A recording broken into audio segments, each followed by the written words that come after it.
Welcome, dear listener. Thank you for being here with the Sleepy Professor. Tonight, as the world outside softens into stillness and the cares of the day begin to slip quietly away, I invite you to find a place of comfort.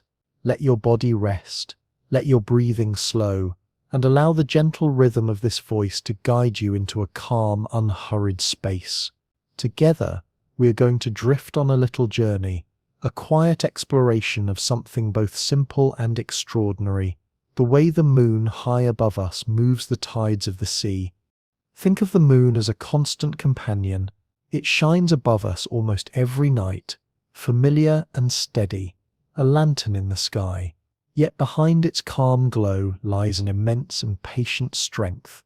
Without raising a sound, without stirring the air, it is able to lift and lower entire oceans. Its touch is so soft, so invisible, that you cannot feel it directly, yet it shapes the rhythms of the whole world. Before we set sail into this story, I like to imagine where you might be listening.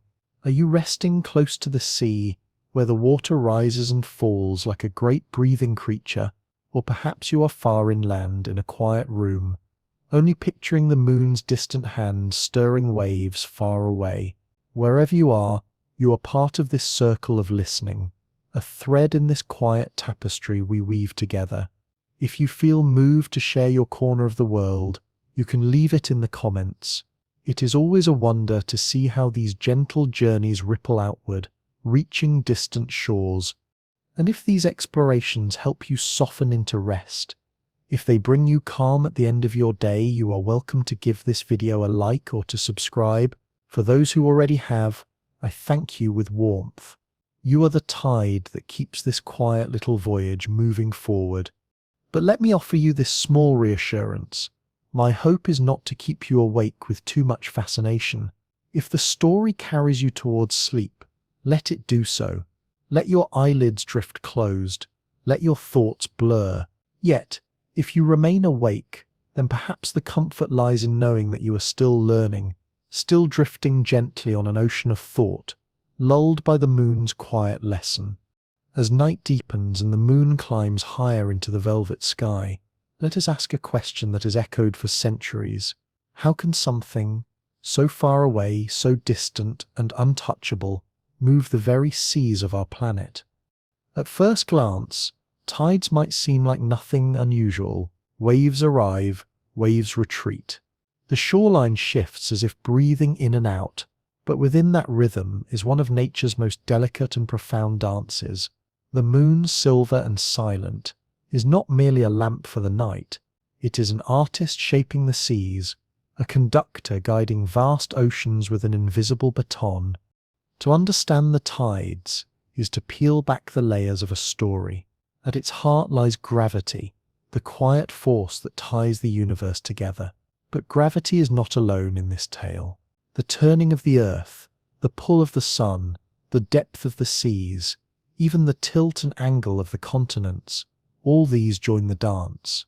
The tide is not a single beat, but a weaving of many rhythms into one. For ancient peoples, this dance was a mystery filled with wonder. The ocean seemed to bow to the moon as though answering a secret command. Sailors relied on it to guide their voyages. Fishermen waited patiently for the turning tide before casting their nets. And poets, gazing at the shifting waters, saw in them a mirror of life itself, its changes, its flows, its endless return. Even today, in an age of satellites and supercomputers, when we can predict every high tide and every low, there remains an unshakable sense that the oceans are alive, breathing to the music of the moon.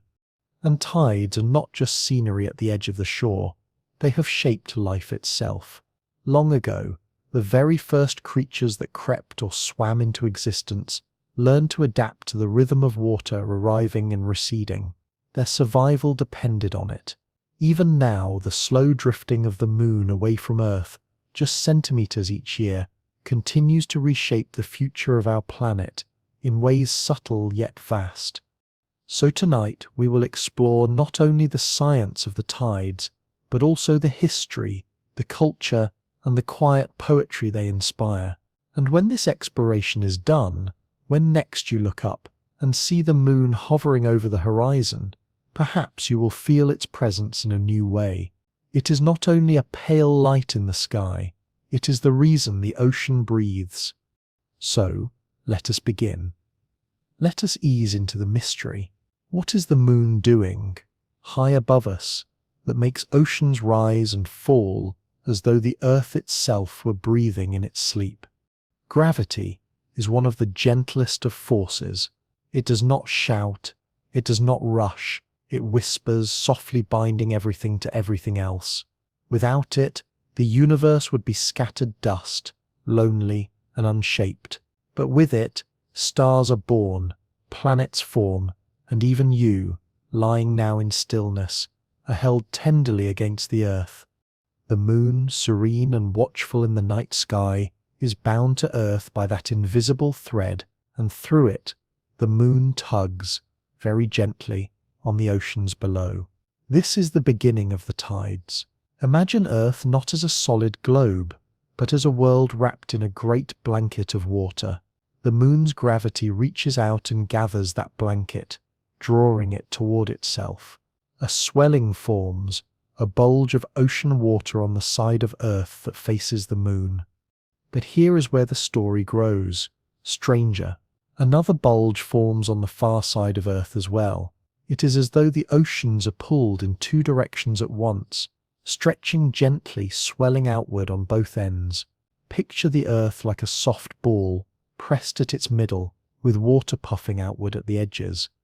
At first, this may seem puzzling. Why would water bulge on the side farthest from the moon?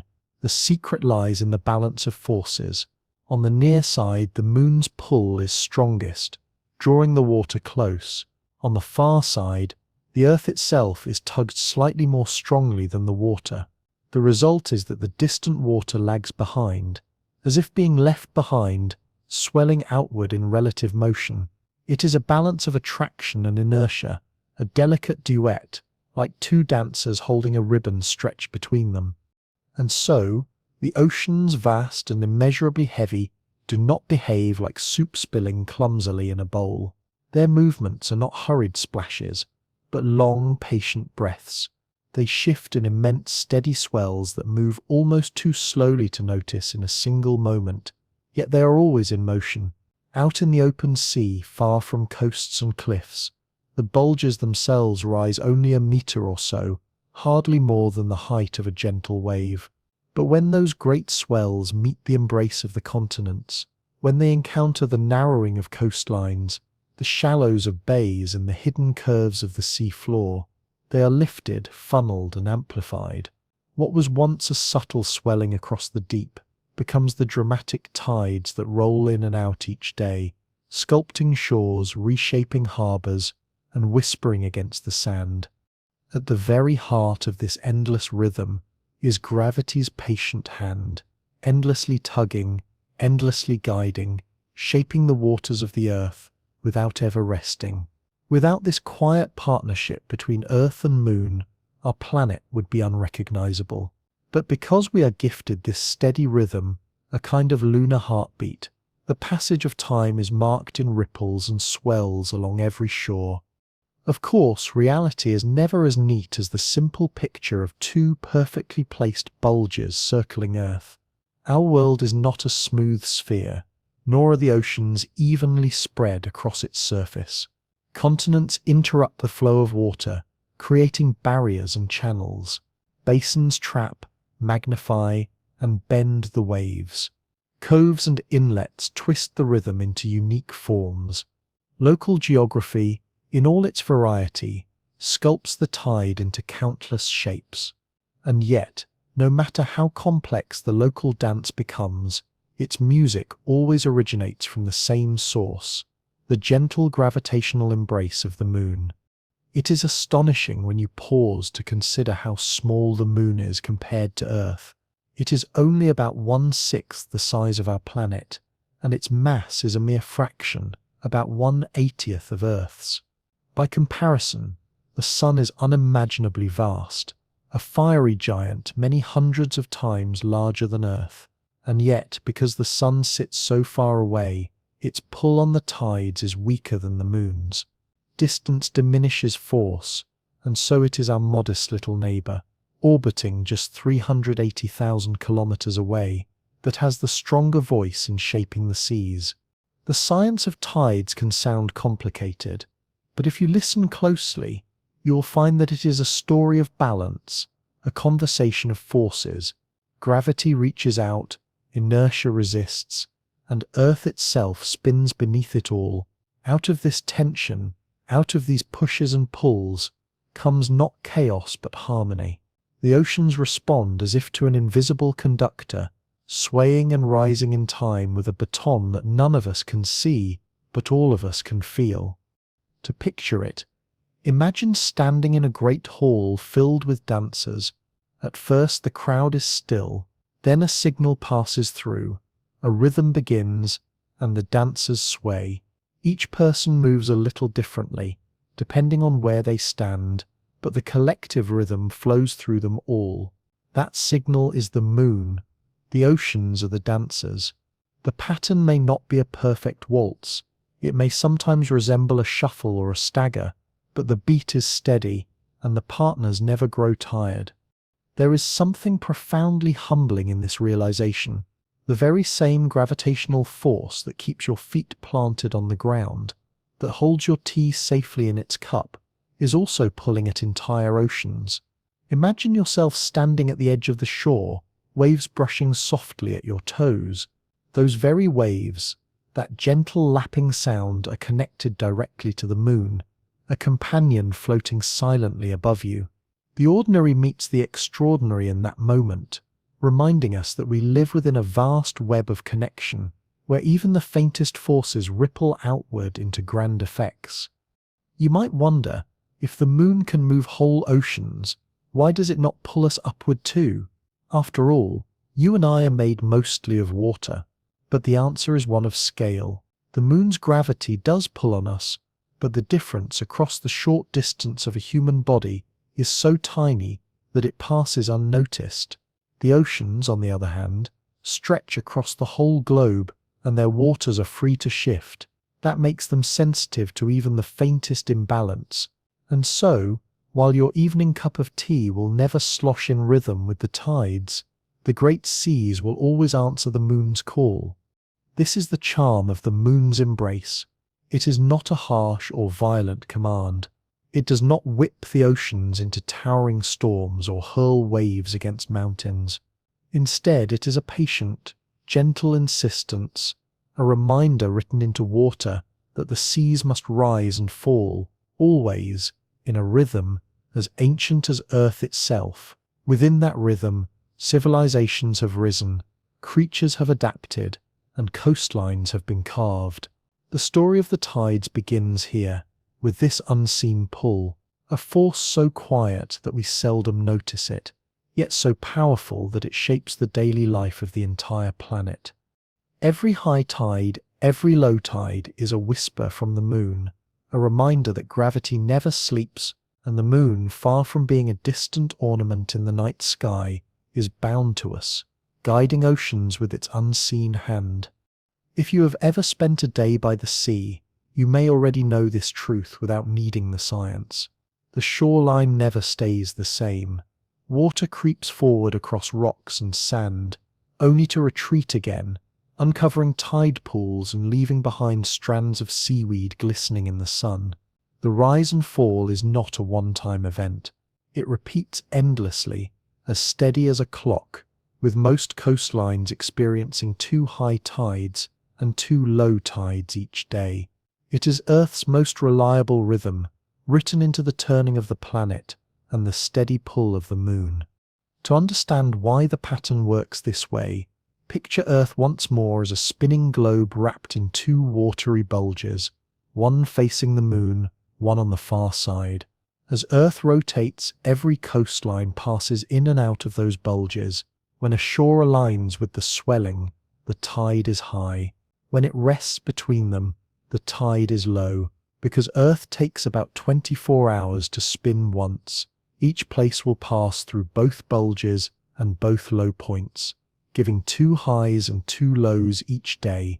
Scientists call this a semidonal tide. meaning a tide that repeats roughly every half day. Yet even here, the story is more complex. The moon is not standing still in the sky, it is moving, orbiting Earth. This means the cycle does not reset perfectly every 24 hours. Instead, each high tide comes about 50 minutes later than the day before. The oceans are always catching up to the moon's shifting position.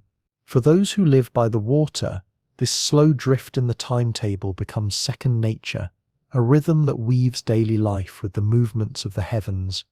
Semidiurnal tides are the most common pattern, shaping much of the world's coasts. In the Atlantic Ocean, for instance, cities like Boston, Lisbon, and Dakar watch the water rise and fall twice each day in steady sequence.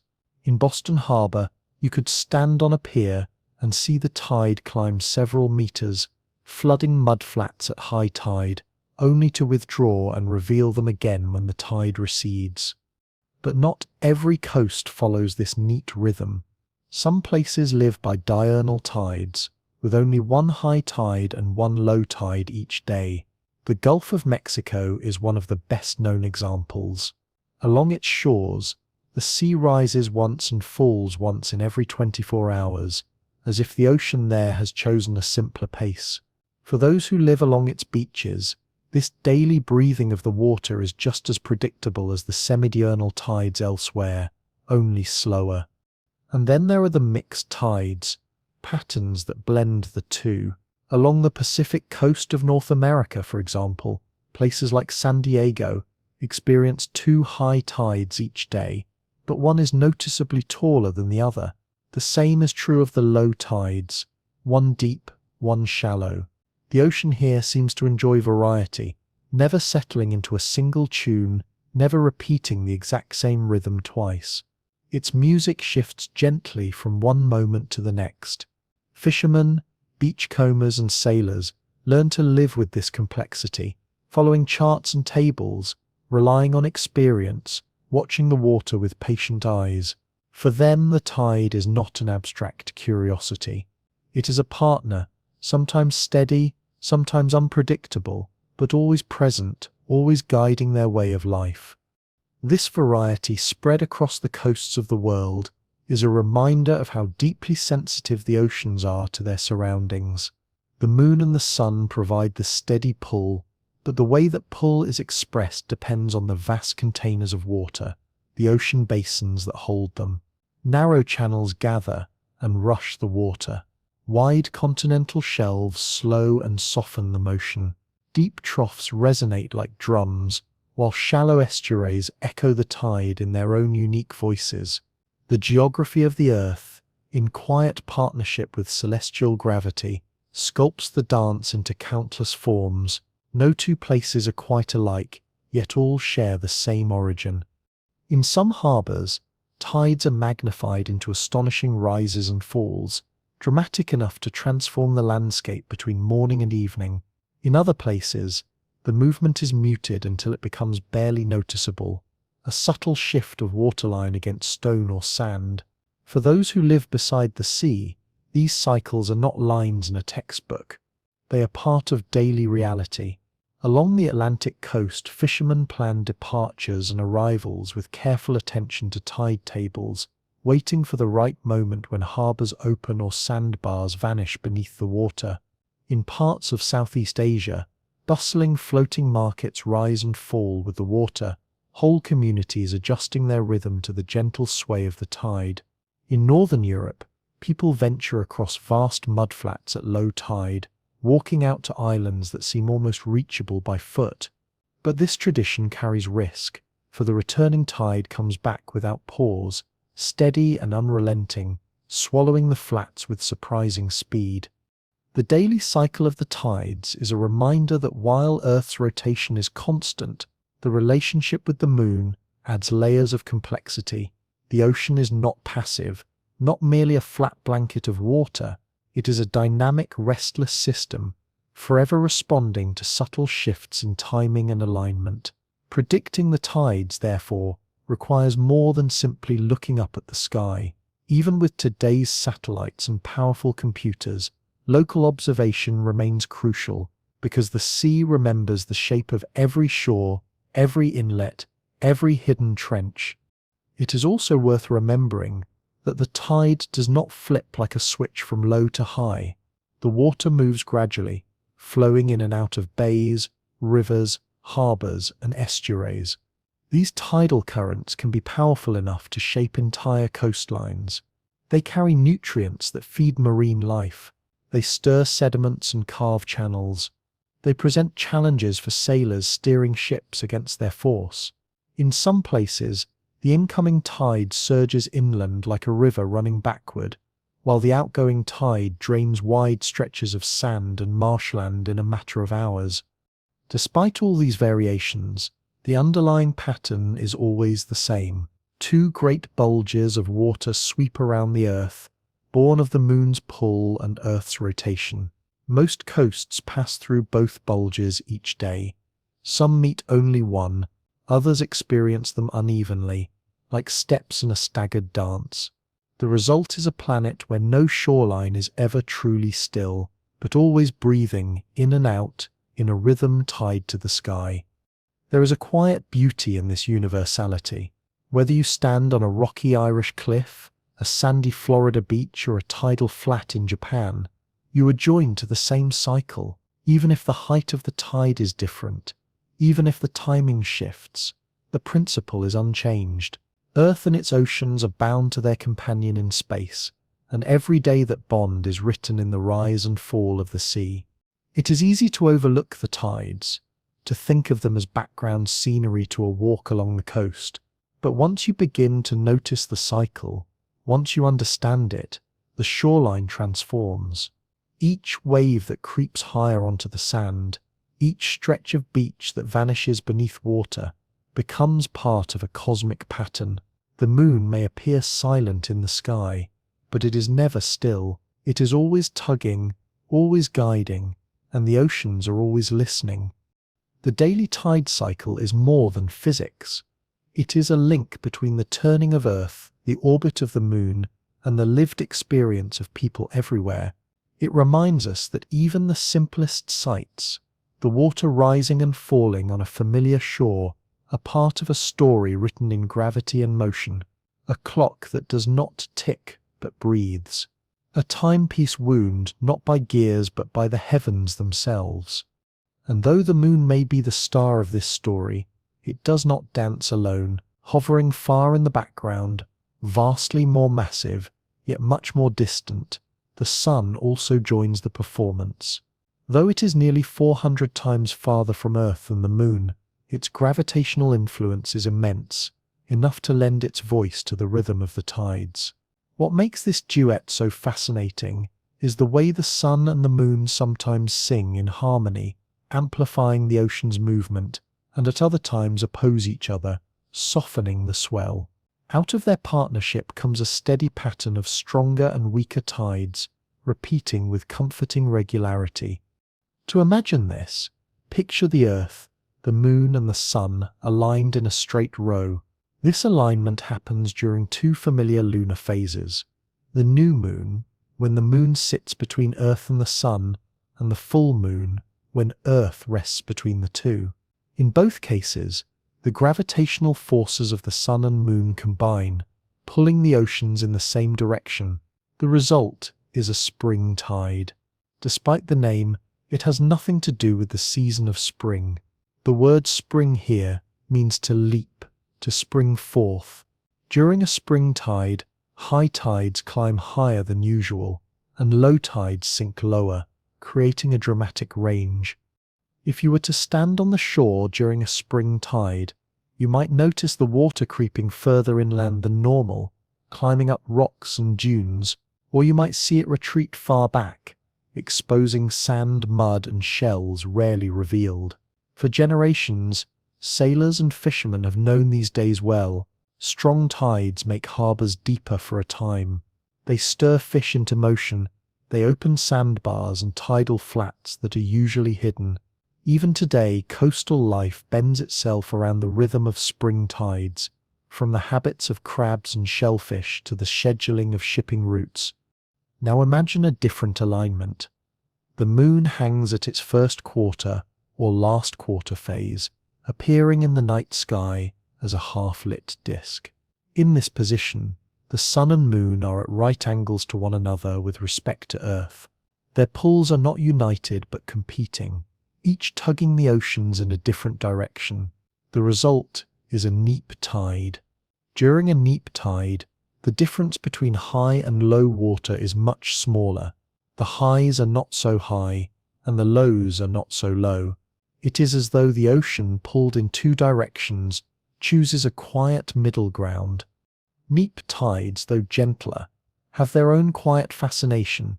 They arrive about a week after a spring tide, creating a 2-week cycle in which the ocean's strength waxes and wanes like the phases of the moon itself. For coastal communities, this cycle has long been a natural calendar. Strong spring tides may be used to launch boats or harvest from the sea. Neap tides, softer and calmer, make certain crossings safer, or expose stretches of tidal flats for gathering shellfish. Nature itself listens to this rhythm. In estuaries, fish and crabs time their movements to the cycles, slipping in and out of channels with greater chances of survival. Creatures know, instinctively, what humans have had to measure, that the moon and the sun together weave a pattern no creature can ignore. This interplay between moon and sun shows us something profound about gravity. It is not a switch that turns on or off. It is a constant force, gentle but tireless, that can combine or oppose depending on geometry. The sun's pull on Earth is enormous, yet because it is so distant, the difference in pull between one side of Earth and the other is smaller than the difference created by the nearby moon. This is why the moon is the main sculptor of tides. But when the two align, their combined strength is unmistakable. One of the most remarkable qualities of spring and neap tides is their predictability. Unlike storms that roar in without warning, unlike winds that shift suddenly and vanish as quickly as they came, the tides follow a script written in the heavens. They are not surprises, but certainties. Ancient astronomers, long before telescopes or instruments, could trace them with nothing more than patient eyes. By watching the shape of the moon, they knew what was coming. Farmers learned when fields near rivers would flood with brackish water, when they could plant and when they must wait. Fishermen came to understand when the sea would be fullest, when harbours would deepen, when shoals of fish would stir. Over time, these patterns grew into traditions, into rituals, into folklore told by firelight. The rising and falling of the sea was not only a natural fact, but a calendar of life. Today, modern science has polished this knowledge with extraordinary precision. Computers, satellites, and mathematics allow us to look years, even decades into the future, and know exactly when the sea will rise and fall, how high the water will climb, and how far it will retreat. Tide tables give us times and numbers down to the minute, yet behind all the data, beyond the graphs and calculations, lies the same old truth that ancient eyes already saw. Two companions in space, the moon and the sun, weaving their forces together, shaping the breathing of the sea. The celestial bodies may seem far away, but their influence is constant, steady, dependable, like the heartbeat of the planet. For many, the most dramatic reminder of spring tides comes when they collide with other forces, when a storm drives fierce winds toward the coast, and when that storm arrives during a spring tide, the ocean can be pushed to dangerous extremes. The water climbs higher, the flooding grows worse, the waves surge further inland. A spring tide, normally just a stronger rhythm of nature, becomes an amplifier for destruction. And yet, at the other end of the cycle, when the weaker neap tide arrives, its gentler range can sometimes soften the blow, offering a small buffer against the force of storm surges. These interactions remind us that tides never act in isolation. They are always part of a larger web, tied not just to the moon and the sun, but also to the winds, the weather, and the shape of the earth itself. There is something deeply poetic in the thought that the sun, the blazing giver of light and warmth, joins the quieter moon in sculpting the seas. We often think of the sun as immediate and overwhelming, its rays bright, its heat direct, yet its gravitational hand is subtle, reaching across a gulf of emptiness to nudge the water, to pull softly at the oceans. The moon may be the closer partner, the louder voice, but the sun ensures that the dance is never dull, that it never repeats itself in quite the same way. Many cultures noticed this partnership long before science could explain it. Myths and stories told of the sun and the moon as siblings, lovers, rivals, eternal figures locked in relationship, shaping the world below. When their forces aligned, the sea rose in great surges.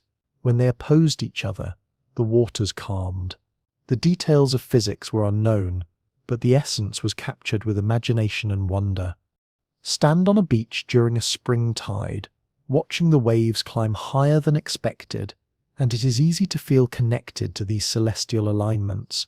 The sight is not random, not mere chance, but the direct consequence of geometry and gravity, of bodies moving in their paths across the sky. Every ripple that laps at the shore is part of that cosmic conversation. The moon provides the steady rhythm, while the sun adds a second beat, turning the simple pulse of the ocean into something closer to music. Together, they create not just a rise and fall, but a melody, a duet of cycles. So the daily tides are not the work of one body alone. The moon leads the steps, but the sun joins in, sometimes amplifying, sometimes softening, always shaping the flow. This alternation of spring and neap tides gives texture to the rhythm of the sea, a slow breathing in and out, strength followed by gentleness, variation layered upon variation. This rhythm has shaped ecosystems, guided the lives of countless communities, and carved a deeper meaning into the bond between earth and sky. And yet, the story does not belong to the heavens alone. The oceans themselves have their say. The shape of the earth's seas, the outline of its coasts, the hidden depths of its basins, all of these determine how the celestial pulls are expressed. If the moon provides the rhythm, the oceans are the instruments. Each basin is its own voice, like violins, drums, and flutes, each adding a different sound to the same composition. Some coasts boom with dramatic surges, while others whisper faint changes. One of the most famous examples lies in the Bay of Fundy, nestled between Nova Scotia and New Brunswick. This long, funnel-shaped bay is legendary for its enormous tides. Here, the water can rise and fall by more than 15 meters, taller than a 5-story building. When the tide rushes in, the bay fills as though a giant hand were pouring water into a tilted basin. When it recedes, wide mudflats stretch far into the distance. The secret lies in resonance. The natural rhythm of the Bay of Fundy matches the rhythm of the incoming tides. Each new surge arrives just as the last is swinging back, amplifying the motion like a child's swing pushed at the perfect moment. By contrast, the Mediterranean Sea is nearly landlocked, connected to the Atlantic only by the narrow Strait of Gibraltar. Here, tides are subtle, often only a few centimeters. The great tidal bulges raised by the moon and sun cannot easily enter, and the basin itself does not resonate with their timing.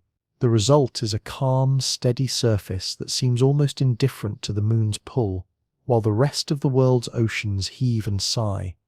Between these extremes lies a world of variety. The English Channel narrows like a funnel, magnifying tides into powerful currents. The port of St. Malo in France experiences such high tides that harbour walls had to be built to keep ships afloat at low water. Across the Atlantic, British estuaries swell and drain in step with the sea, exposing mudflats rich with life. In the Gulf of Mexico, by contrast, tides are small, usually less than half a meter, because the broad, rounded basin does not match the timing of tidal forces. Even along a single coastline, differences abound. In Alaska, Narrow fjords and inlets cut deep into the land, creating tidal ranges of over 10 meters. Further south in California, the rhythm softens, rarely rising more than 2. The difference is in the shape of the shore, the depth of the seabed, the width of the shelves, factors that either amplify or soften the tide's voice. Resonance adds another layer of fascination. Just as a swing rises higher when pushed in rhythm, certain gulfs and bays amplify the tides when their natural timing matches that of the moon. The Bay of Fundy is the classic example, but similar effects are found in Britain's Bristol Channel and along parts of Argentina's coast. When the timing is misaligned, the push loses power and the sea remains quieter. This is why two coasts, even at the same latitude, can have such different tidal experiences. The seabed matters as well. Shallow continental shelves slow tidal waves, causing them to grow taller, just as traffic piles up when a road narrows. Deep waters, on the other hand, allow tidal energy to pass with little effect. This is why tides are most dramatic along continental margins and estuaries. While the open ocean sees only gentle swells a meter or so high, the moon does not forget the middle of the sea. It is simply that the energy has more space to spread. In narrow rivers and winding estuaries, the tides sometimes reveal a more dramatic face. They can transform into something almost theatrical, something that feels alive. These are the tidal bores, rolling walls of water that surge upstream against the natural current, moving inland as if the ocean itself were deciding, for a moment, to flow the wrong way. They arrive with surprising strength, a sudden rising front that carries the sea into places where the river once held sway. The Severn River in England has long been known for this phenomenon, a tide that rushes inland with a force that seems to defy expectation.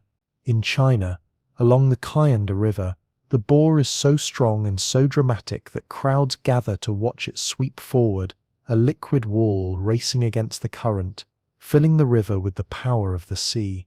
Such spectacles remind us that tides are not only the quiet rising and falling of water, they are also vast horizontal flows, surging forces capable of reshaping land, cutting channels, nourishing estuaries, and altering life itself.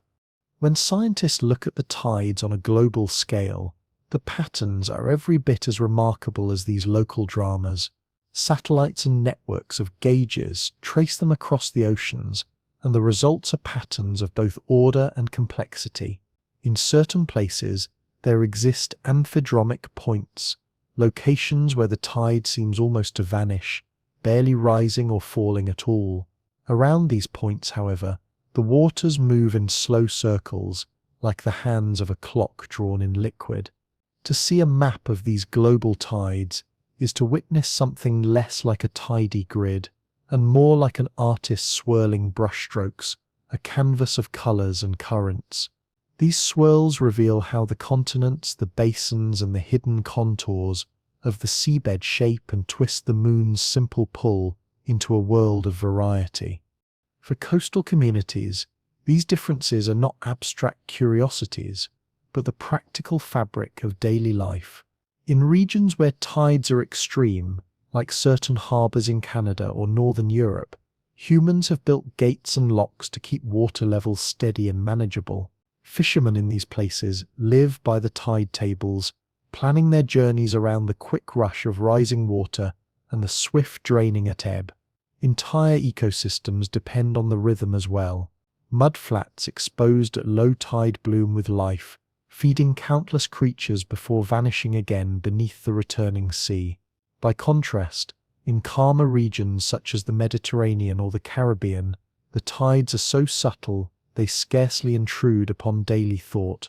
People there may pass their lives without ever needing to consider the moon's tug. The contrast between these places reminds us of how gravity creates a universal rule, yet Earth's irregular surface translates it into local expression. It is like listening to one melody played upon many instruments.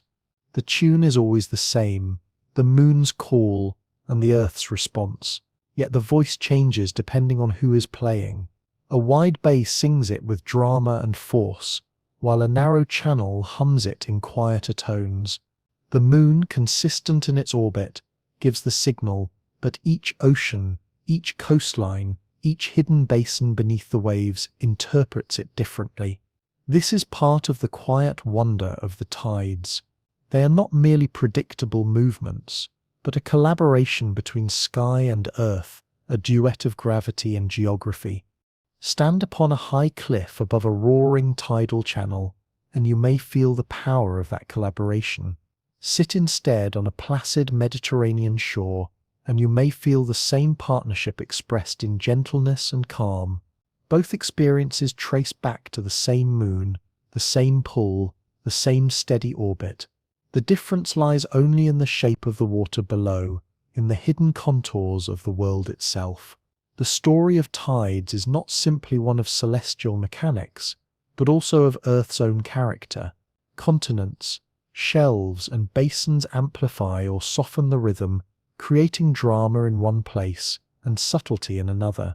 Each coastline tells its own version of the lunar tale, and together they form a chorus, a global symphony, each voice shaped by the waters that hold it. Long before equations and satellites explained these patterns, humans looked upon the sea and wondered. They saw the waters rise and fall, and they sought meaning in the steady breath of the ocean. To their eyes, the moon's presence in the sky and the ocean's movement below seemed connected, obvious yet mysterious. Without the language of gravity, they explained this rhythm in the language of myth and spirit. In Mesopotamia, one of the earliest cradles of civilization, the moon was not merely a pale disk, but the god Sin, or Nana, a deity who measured time and marked fertility. The waxing and waning of the lunar light was seen as a divine signal, and the swelling of rivers like the Tigris and Euphrates was woven into this sacred rhythm. To those people, the waters moved in harmony with the heavens, and the moon was the clock by which both sky and earth kept time. The Greeks also noticed the link. Pythias of Massalia, a traveller of the 4th century BCE, observed on his journeys to the British Isles that the height of the tide seemed tied to the phases of the moon. He did not yet know the mechanics, but the connection was clear. At the same time, Greek mythology clothed the sea in stories. Poseidon ruled its moods, his power churning waters into storm or smoothing them into glass. The link between Poseidon, his brother Helios the sun god, and the moon goddesses Selene or Artemis offered a poetic way of describing how the heavens move the restless sea. Across the Indian Ocean, in Hindu tradition, the tides were woven into the great cosmic order. The moon was associated with Soma, a deity of cycles, nourishment, and renewal. The lunar rhythm was not just a movement in the sky, but a divine elixir, sustaining life on Earth. The tides were the world itself drinking in this cosmic rhythm, an ebb and flow of nourishment that kept both gods and mortals in balance. In China, the moon was tied to water, to feminine energy, to cycles of growth and renewal.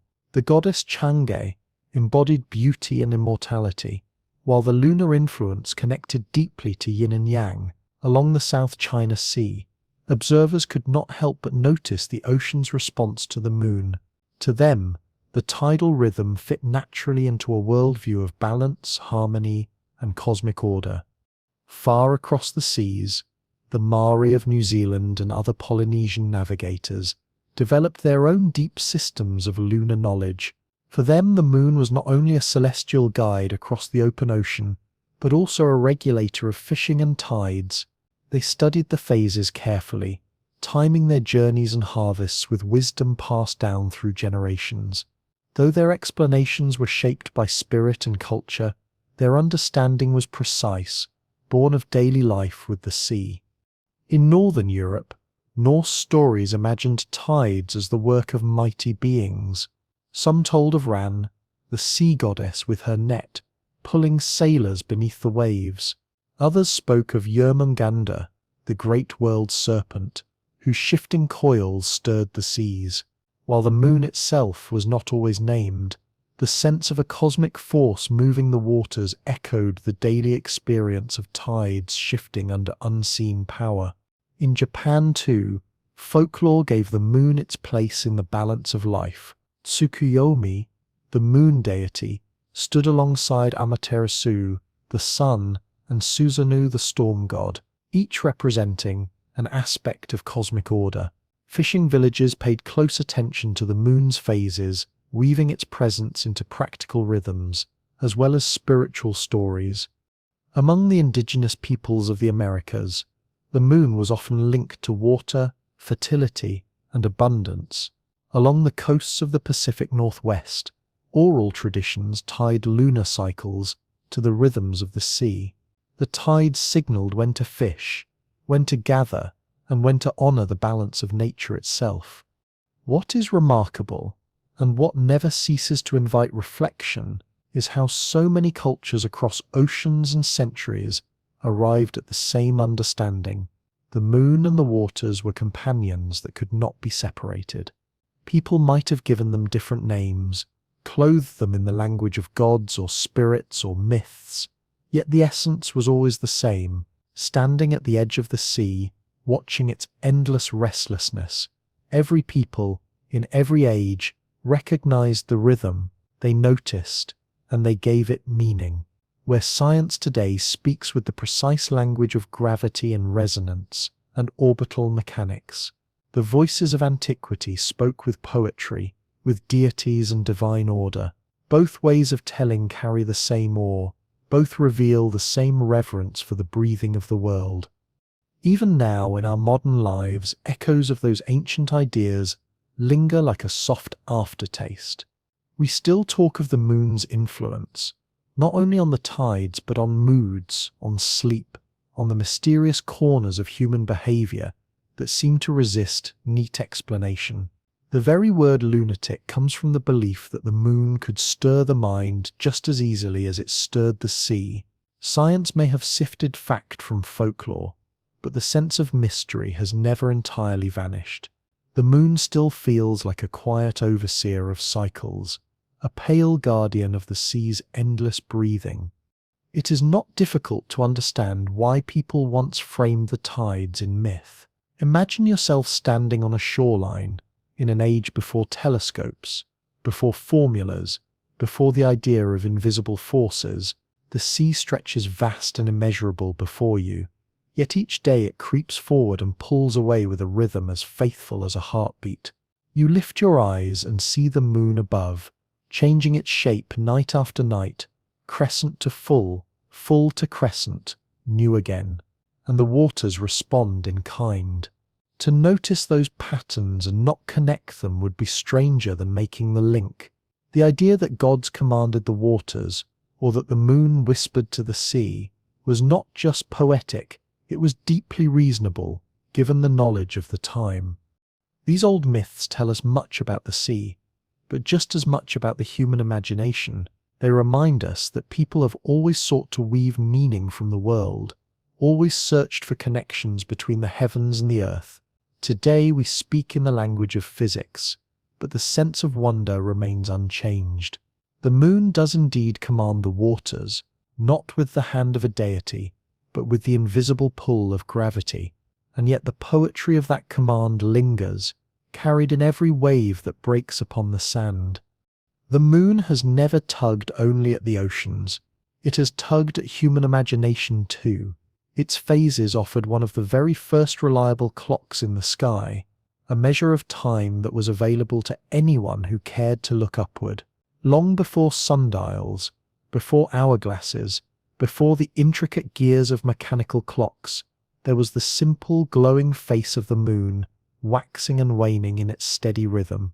It guided farmers in their fields, fishermen at sea, and travellers who sought their way across great distances. It was a calendar hung not in houses, but high above, visible to all.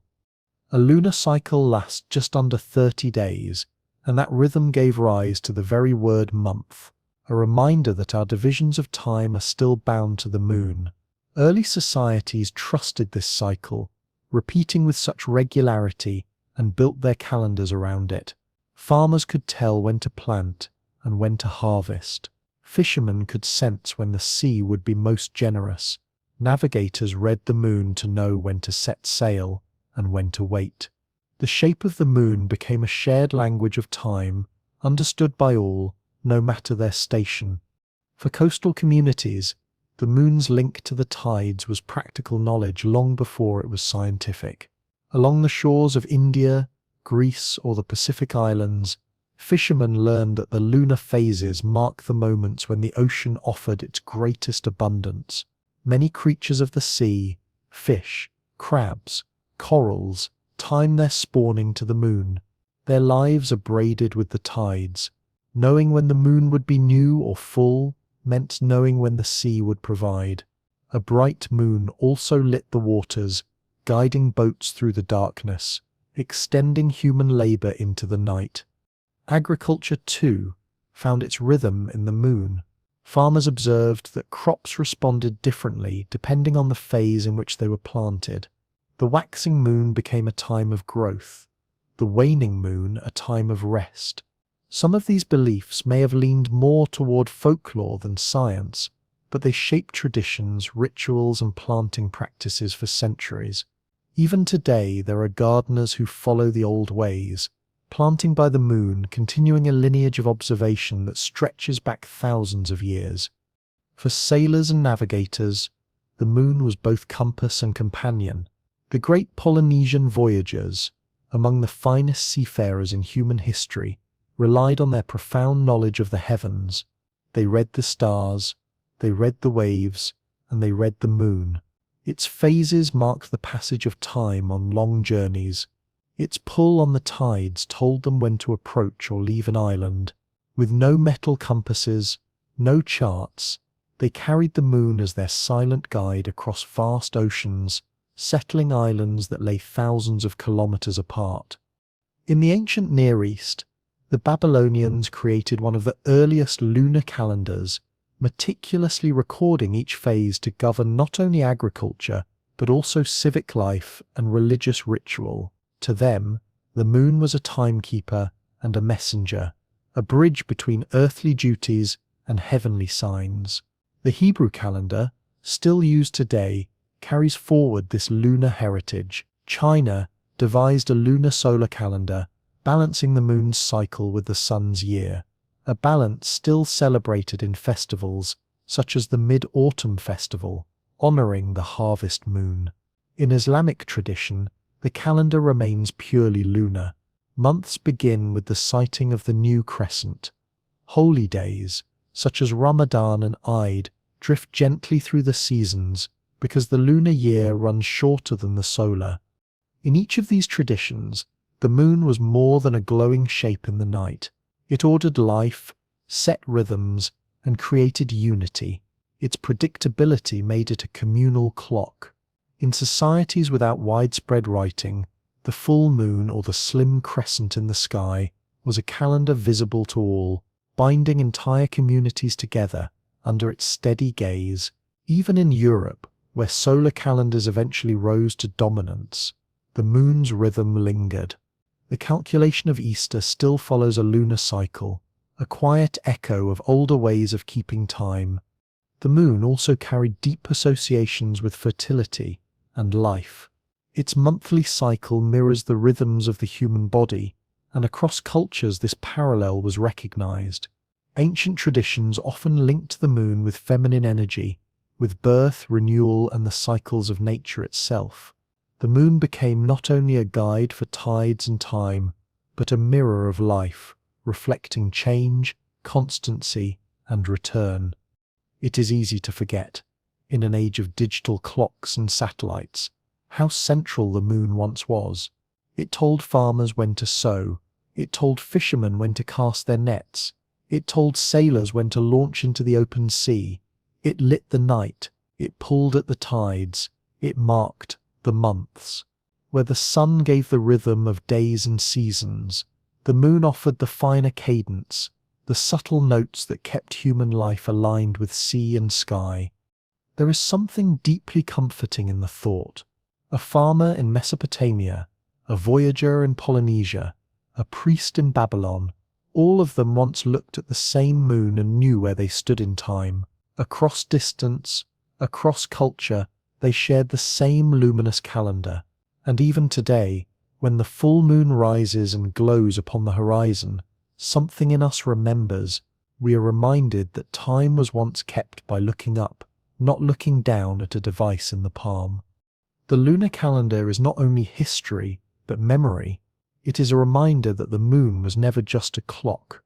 It was a companion, a teacher, a patient guide urging us to notice, to adapt, and to live in rhythm with the world around us. It still shines, waxing and waning as it always has, keeping its quiet beat for those who care to notice.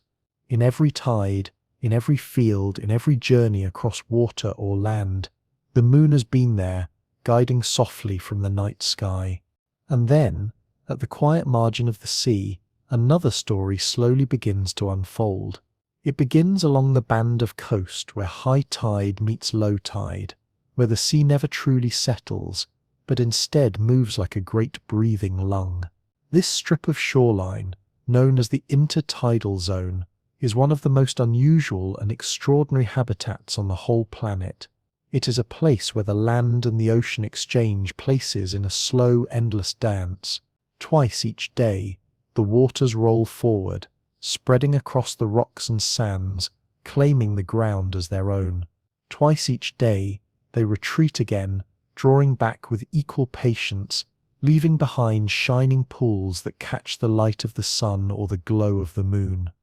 For many forms of life, such constant upheaval would seem impossible, even unbearable.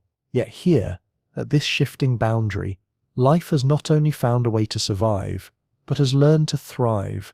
The intertidal zone is a realm built on resilience, on patience, on adaptation. It is a place shaped by rhythms as ancient and as steady as the pull of the moon itself. At first glance, a tide pool may appear to be no more than a shallow puddle, a small hollow left behind by the ocean as it stepped away. But when you bend down, when you peer closer, you begin to see that an entire hidden universe stirs within the water. Tiny crabs scuttle between pebbles, as if navigating busy streets. Starfish cling firmly to the rocks, unmoved by the pull of waves.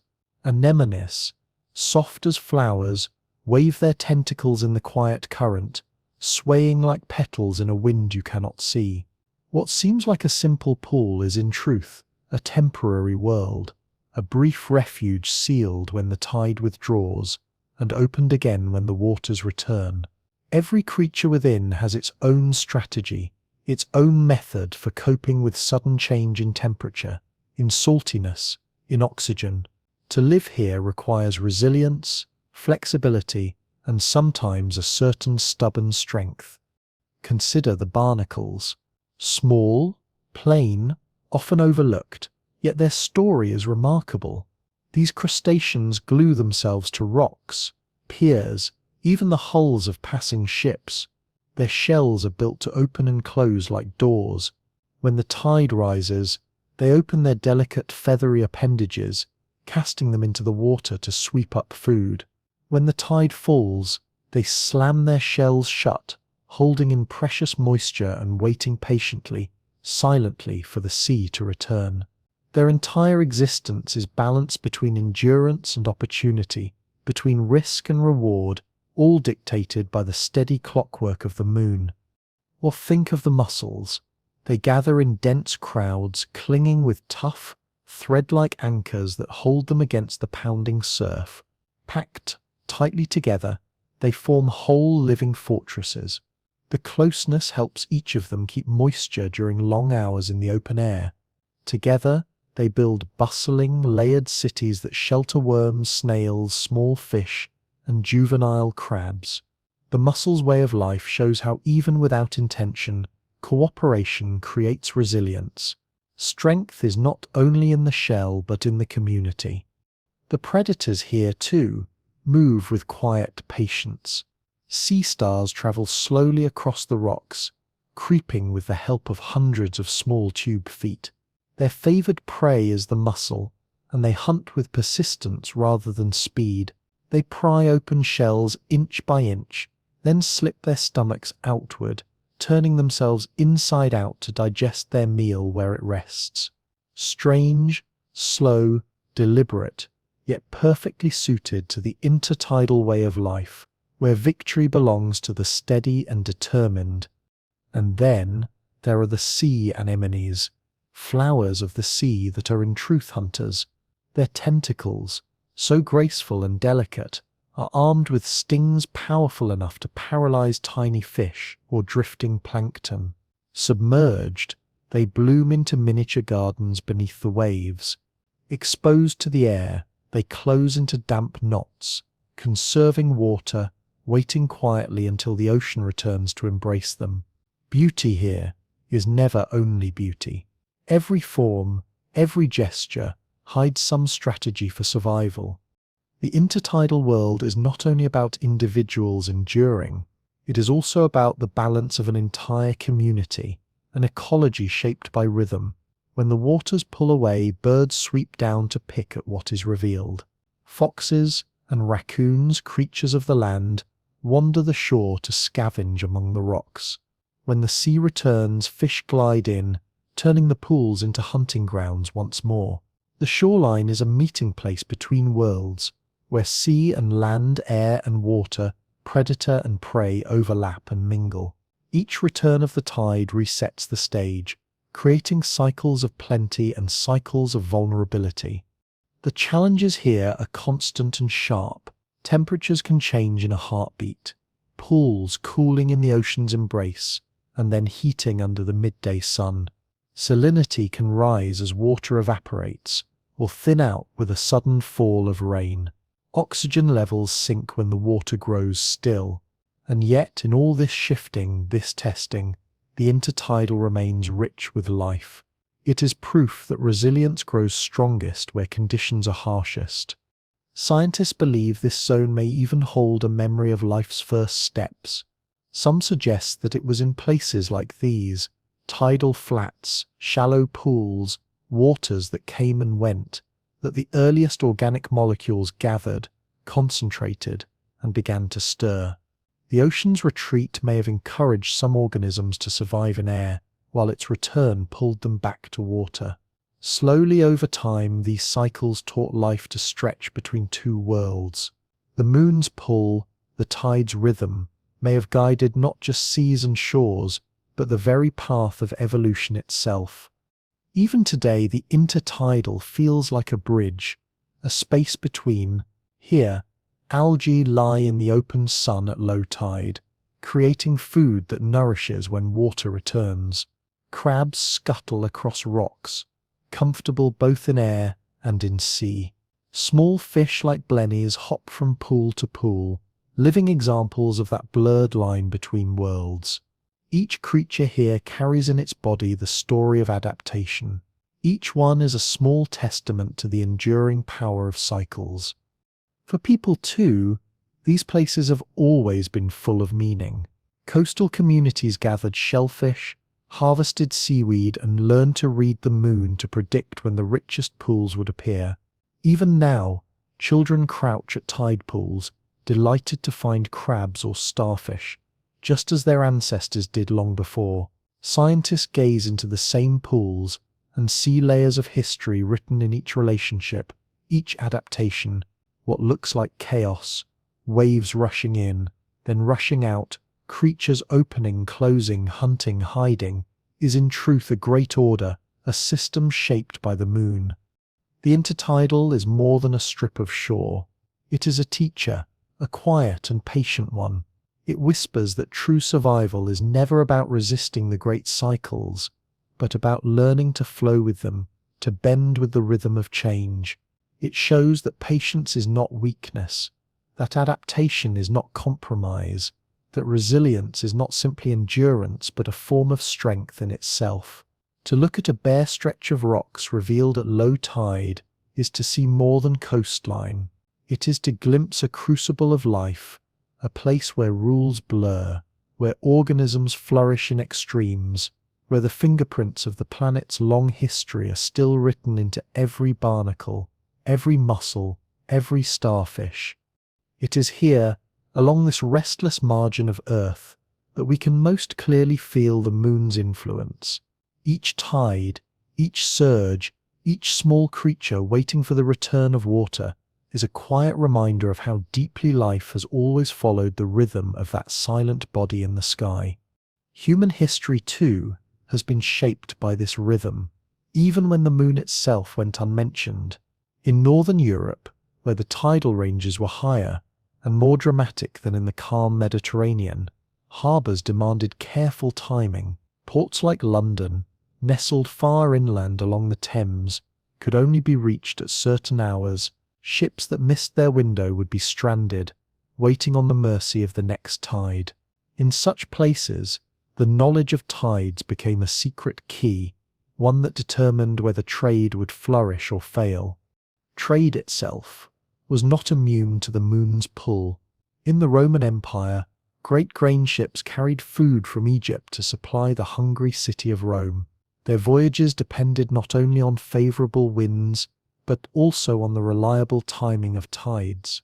Medieval merchants across northern Europe, members of the Hanseatic League, built whole networks of ports where predicting the tide meant predicting profit. Cargoes could not be loaded, nor unloaded, without first knowing how the moon had tilted the water. For those merchants, the lunar cycle was not an abstract matter of astronomy, but a line item in their ledgers, as real as weights, measures, and debts. The tides have also turned the course of war. In 1066, William the Conqueror timed his fleet's crossing of the English Channel so that his ships could land safely on the shores of Sussex. Centuries later, in 1776, George Washington crossed the icy Delaware River with his soldiers, choosing the hour with care. Success depended not only on weather and stealth, but on how the tide and current would carry their boats. History books remember the generals and the armies, yet so often they forget the moon, steady above them, orchestrating the flow of the water below.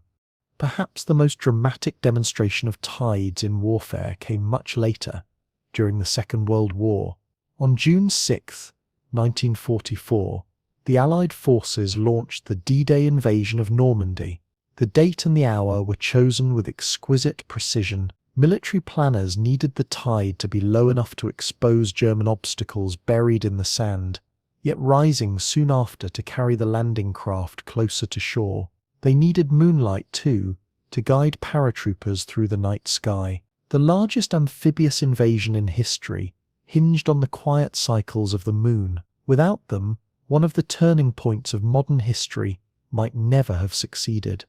Beyond war and trade, the tide shaped daily life in gentler but no less important ways.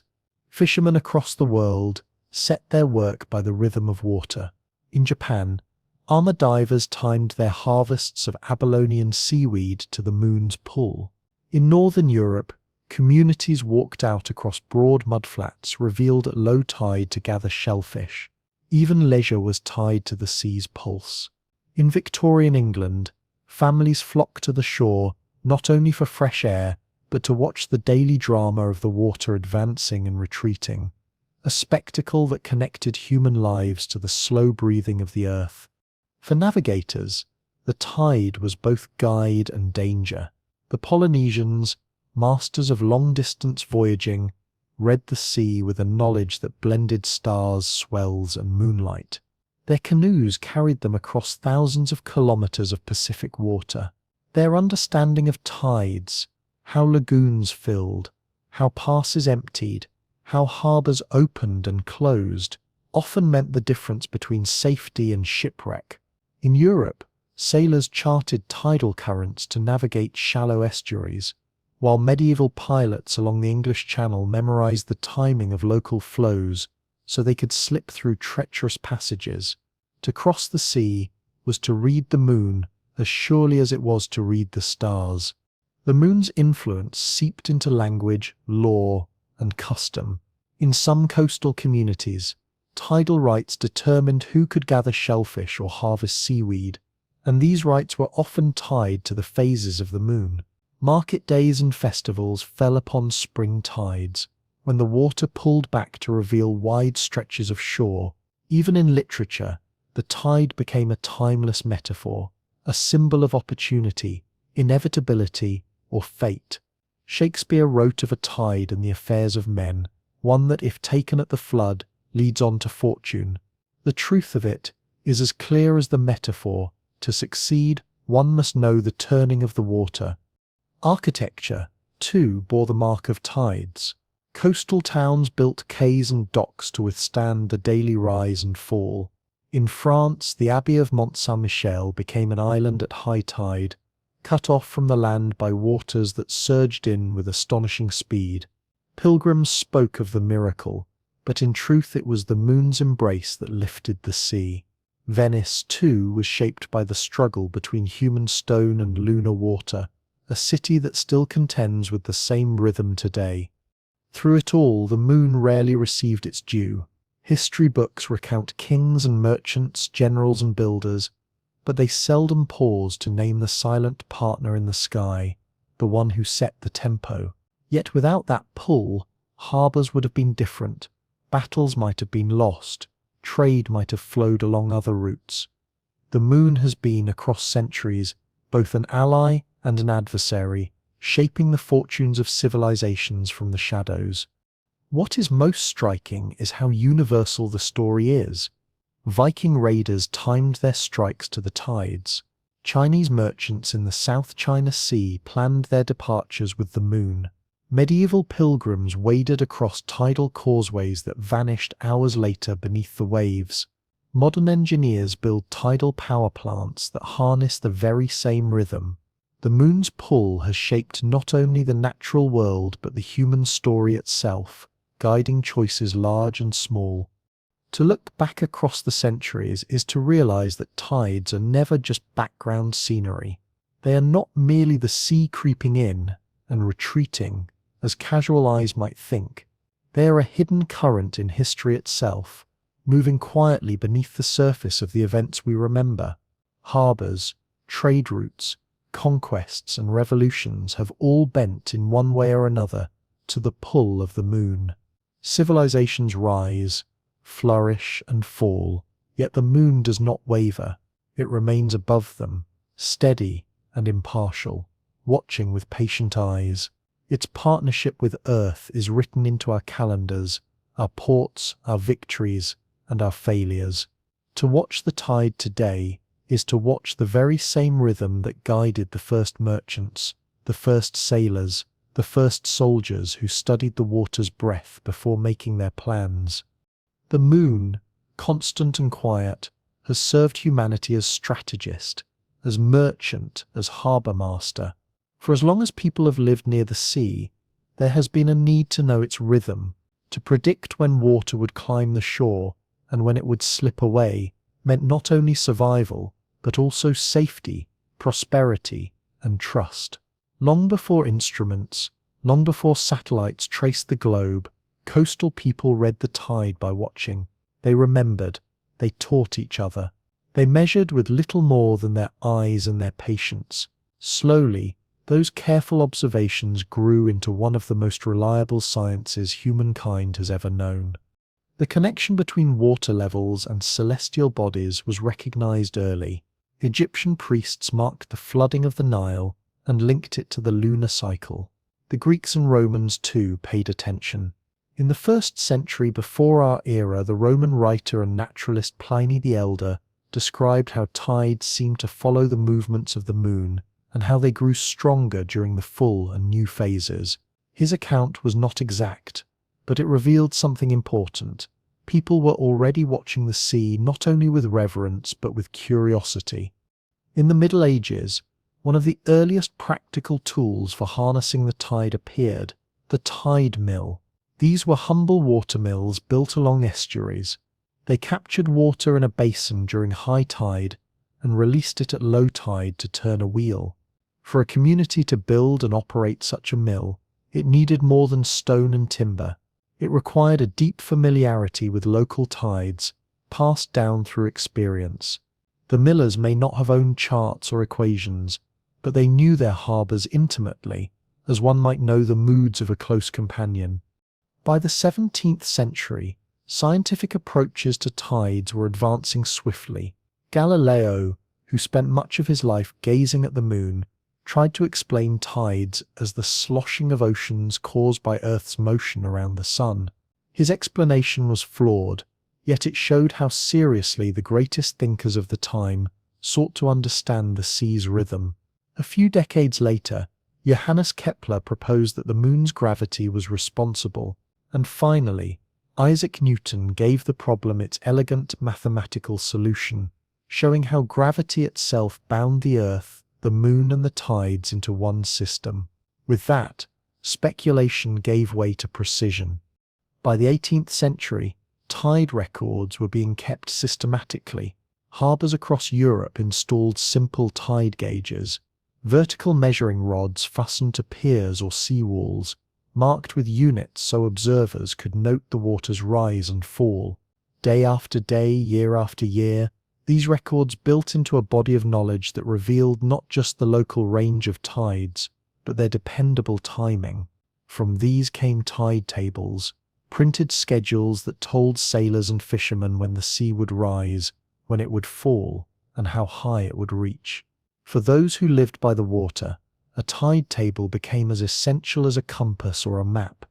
As Britain's Royal Navy expanded, the demand for accurate predictions grew even greater. By the 19th century, scientists such as William Whewell and George Biddell Airy developed methods that treated tides as the sum of many overlapping waves, each caused by different gravitational influences. This opened the door to greater accuracy, and soon to machines designed specifically to predict tides. These tide-predicting machines were marvels of engineering. Built in the late 19th and early 20th centuries, they used pulleys, gears, and levers to simulate the overlapping tidal components. Lord Kelvin's famous machine could handle dozens of variables at once, producing tables that mariners relied upon. To watch it in motion was to see the moon's gravity transformed into the slow, steady turning of wheels. Long before the digital age, these devices were analog supercomputers dedicated to the rhythm of the sea. As technology advanced, measurement grew even more precise. In the 20th century, floating tide gauges connected to recording instruments produced continuous graphs of water levels. These records showed not only the regular rise and fall of the tide, but also the subtle influences of storms, winds, and pressure. Scientists could separate the predictable from the chaotic, discerning the moon's constant hand even when weather tried to obscure it. The modern era lifted observation into the skies. Satellites equipped with radar altimeters orbited Earth, sending signals down to the sea and measuring the return time with astonishing accuracy. They could detect changes of only a few centimeters across vast stretches of ocean. Combined with global positioning systems and complex models, they revealed the tide not only at the coast but across the open sea. From above, the patterns emerged like artwork, spirals and whirls, amphidromic systems where tides rotated around invisible centers, shaped by continents and seafloor ridges, yet always drawn by the moon. With these tools, prediction reached extraordinary reliability. Today, tide tables can be generated decades in advance, each one incorporating hundreds of tidal components. Computers process astronomical data, accounting for the moon, the sun, and even the slow drift of the lunar orbit.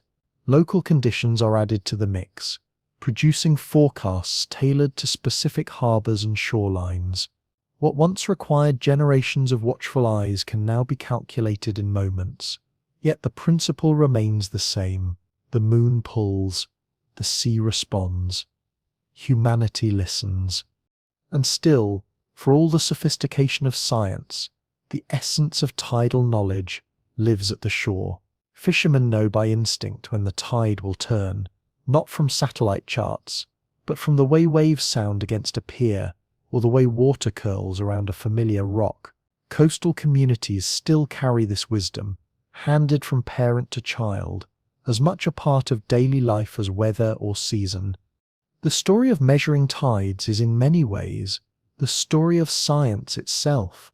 It is a journey that begins in myth and wonder, moves into observation, grows into mathematics, and finally expands into models that embrace the entire planet. And yet, despite all the layers of detail and all the tools we now use, the heart of it is disarmingly simple. The moon pulls, the water answers, humanity listens. Each tide table, each hand-drawn gauge, each satellite pass is nothing more than another note in the quiet, endless dialogue between the Earth and its companion in the sky. Every single day, without faltering, the oceans rise and fall. The rhythm is so steady, so patient, so predictable, that for centuries people have dreamed of turning it into power. The idea has always felt almost too perfect to ignore. Here is an endless cycle, driven by gravity itself, needing no fuel, releasing no smoke, burning nothing, wasting nothing. Wind power depends on storms, solar power depends on the shifting sun, but the tides follow the timetable of the moon, as constant as breath, as reliable as a heartbeat. To capture such a force, to turn it into light and warmth, has been a vision cherished by dreamers and engineers alike.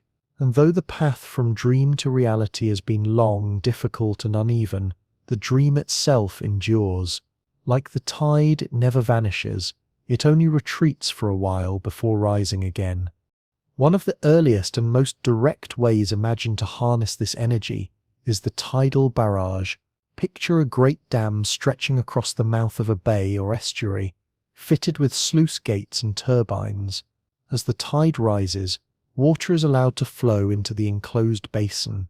When the tide begins to fall, the gates open again, and the trapped water rushes back out, turning turbines as it escapes, creating electricity from the difference in height. The principle is as simple as a child's sandcastle moat. Trap water when it is high, release it when it is low, and capture the energy of the fall. The most famous real-world example is the Rance Tidal Power Station in Brittany, France. Opened in 1966, it was the first large-scale tidal power plant anywhere on Earth, and for decades it remained among the largest. Its turbines, housed within a great dam across the estuary, can generate hundreds of megawatts of electricity, enough to power entire towns and cities nearby. For the people of the region, it was living proof that the moon's invisible pull could be transformed into the glow of lamps and the hum of appliances, a celestial rhythm made domestic. But barrages also come with costs. To build a wall across a natural estuary is to alter it forever. Water no longer flows quite as it did before. Fish migration routes may be blocked. Sediment that once shifted freely may now pile up or vanish. Habitats that nurtured countless creatures may change beyond recognition. The power created is clean in terms of carbon emissions, yet it leaves its own signature on the ecosystem. The balance between renewable energy and environmental disruption is delicate, and nowhere is this more evident than in tidal barrages. To soften those impacts, engineers have explored gentler designs. One idea is the tidal lagoon. Instead of damming an entire river mouth, a lagoon forms a ring-shaped barrier built out in shallow coastal waters. Turbines are placed in its walls, and water flows in and out with the tide, driving them. A lagoon can be built away from the most sensitive estuaries, reducing ecological harm, while still generating reliable power. Projects like the proposed lagoon at Swansea Bay in Wales have drawn international attention, promising not only renewable energy, but also new seawalls that could protect coasts from storm surges. Though such projects face daunting financial challenges, the vision remains alluring, circles of stone and concrete quietly pulsing in time with the moon. Beyond barrages and lagoons, another approach has emerged, inspired by wind farms. These are tidal stream systems, turbines planted on the seafloor, their blades turning as powerful tidal currents sweep past. Unlike barrages, they do not depend on differences in water height, but rather on the sheer force of moving water. Narrow straits and channels, where currents rush like rivers, become ideal sites. Scotland has become a leader in this field, especially in the Pentland Firth and around the Orkney Islands, where tidal flows are among the strongest in the world. Arrays of these underwater turbines have already supplied power to coastal communities, proving that the sea's ceaseless motion can indeed be harvested. The advantage of tidal stream systems is clear. No massive dam, no sealed lagoon, only machines that make use of nature's currents. Yet the sea is a harsh environment. Salt corrodes metal, storms batter equipment. Maintenance beneath the waves is costly and complex. Building machines that can endure such punishment is a challenge still being refined. What makes tidal power so appealing is not only its cleanliness, but its predictability. Solar power vanishes at night. Wind turbines fall still on calm days, but tides can be forecast centuries ahead with astonishing precision. A grid that blends solar, wind and tidal energy could balance the fickleness of weather with the patience of the moon, creating stability where other renewables may falter. And yet, despite this promise, tidal power today remains a small player in the vast global energy landscape. The reason lies in cost. Barrages, lagoons, and turbines beneath the sea require immense upfront investment, often more expensive than wind farms or solar fields. While the moon will never stop pulling, the structures needed to capture its power are anything but eternal, and governments must weigh whether the benefits outweigh the costs. There are also the lingering questions of ecology. Estuaries and coastal waters are among the most vibrant ecosystems on Earth. They are nurseries for fish, feeding grounds for birds, and sanctuaries for plants. To change their rhythm is to risk silencing some of that symphony. Engineers are working toward gentler designs, turbines that allow fish to pass unharmed, barriers that blend into natural flows, smarter systems that adapt to conditions. But every solution involves trade-offs. Still, the dream persists. The tides are unique. They are the only renewable force that does not depend on chance or weather. They are driven by gravity itself, a force as old as the stars. Each day, the oceans lift and fall by billions of tons, a reservoir of energy far beyond what humanity now consumes.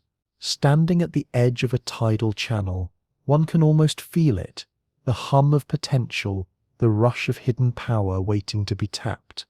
Tidal power is in its way a continuation of humanity's partnership with the moon. For millennia, the moon has guided navigation, shaped fishing, and marked calendars. Now it might also light our cities. To think that the warm glow of a lamp in someone's home could be traced back to the moon tugging gently at the sea is humbling. It turns electricity into something more than utility. It becomes poetry, a line of connection between cosmos and comfort. The future of tidal energy will not be a single uniform picture. Along some coasts, great barrages may stand, their turbines humming as they hold back and release the sea. In other places, vast lagoons may circle the shallows, filling and emptying in time with the moon. And in narrow straits, quiet fleets of underwater turbines may turn ceaselessly in the currents, like fields of invisible windmills beneath the waves. Each approach has its strengths, each its challenges, yet together they suggest a future where humanity draws strength not only from the wind and the sun, but from the steady embrace of the tides themselves. A renewable future where the moon, glowing high above, quietly powers the lights that shine below. And in the end, when all the technical details are set aside, the story of tidal power is not truly about steel or gates or costs. It is about something older and quieter: ambition, patience, and the wish to join ourselves to a rhythm that is greater than us. The moon continues to pull, as it always has. The oceans continue to rise and fall, as they always will, and humanity continues to dream of weaving that pulse into our daily lives, of turning the patient rise and fall of water into warmth, into comfort, into light. The dream does not fade, it only rests, waiting, just like the tide, for the right moment to return. The oceans have always answered the call of the moon, a call so constant that it feels eternal. Humanity is only now learning how to join that rhythm, how to step gently into the dance by placing turbines in channels and walls across estuaries, by catching just a fragment of the sea's endless energy. It may take decades for tidal power to reach its full promise. Progress may come slowly, like the tide creeping in across a flat beach, but the principle is sound, and the source is eternal. As long as the moon shines above, the sea will rise and fall. With it rises the promise of energy drawn from the oldest partnership our world has ever known. Most tides arrive with quiet dignity. The water swells, the water falls, and unless you are watching closely, the entire performance may pass almost unnoticed. Yet there are corners of the world where the tide refuses to behave so modestly. Instead, it surges forward with startling speed, racing up rivers in foaming walls of water, or twisting itself into vast whirlpools that churn with otherworldly force. These rare extreme tides are reminders that while the pull of the moon is steady, the ways in which the earth responds are anything but simple. One of the most dramatic examples is the tidal bore. Imagine standing on a riverbank, expecting the slow creep of water inland. Instead, you see a rolling wave forming at the river's mouth, surging upstream with a roar that can be heard before it is seen. In some places, this wave grows several meters high, a moving wall of sea rushing against the river's current. A tidal bore is born when the incoming tide is squeezed into a narrowing estuary, compressed until it breaks forward as a single, unstoppable surge. It is as if the ocean itself grows impatient and decides to charge inland as an uninvited guest. Perhaps the most famous of all tidal bores is the Silver Dragon of the Kayantang River in China.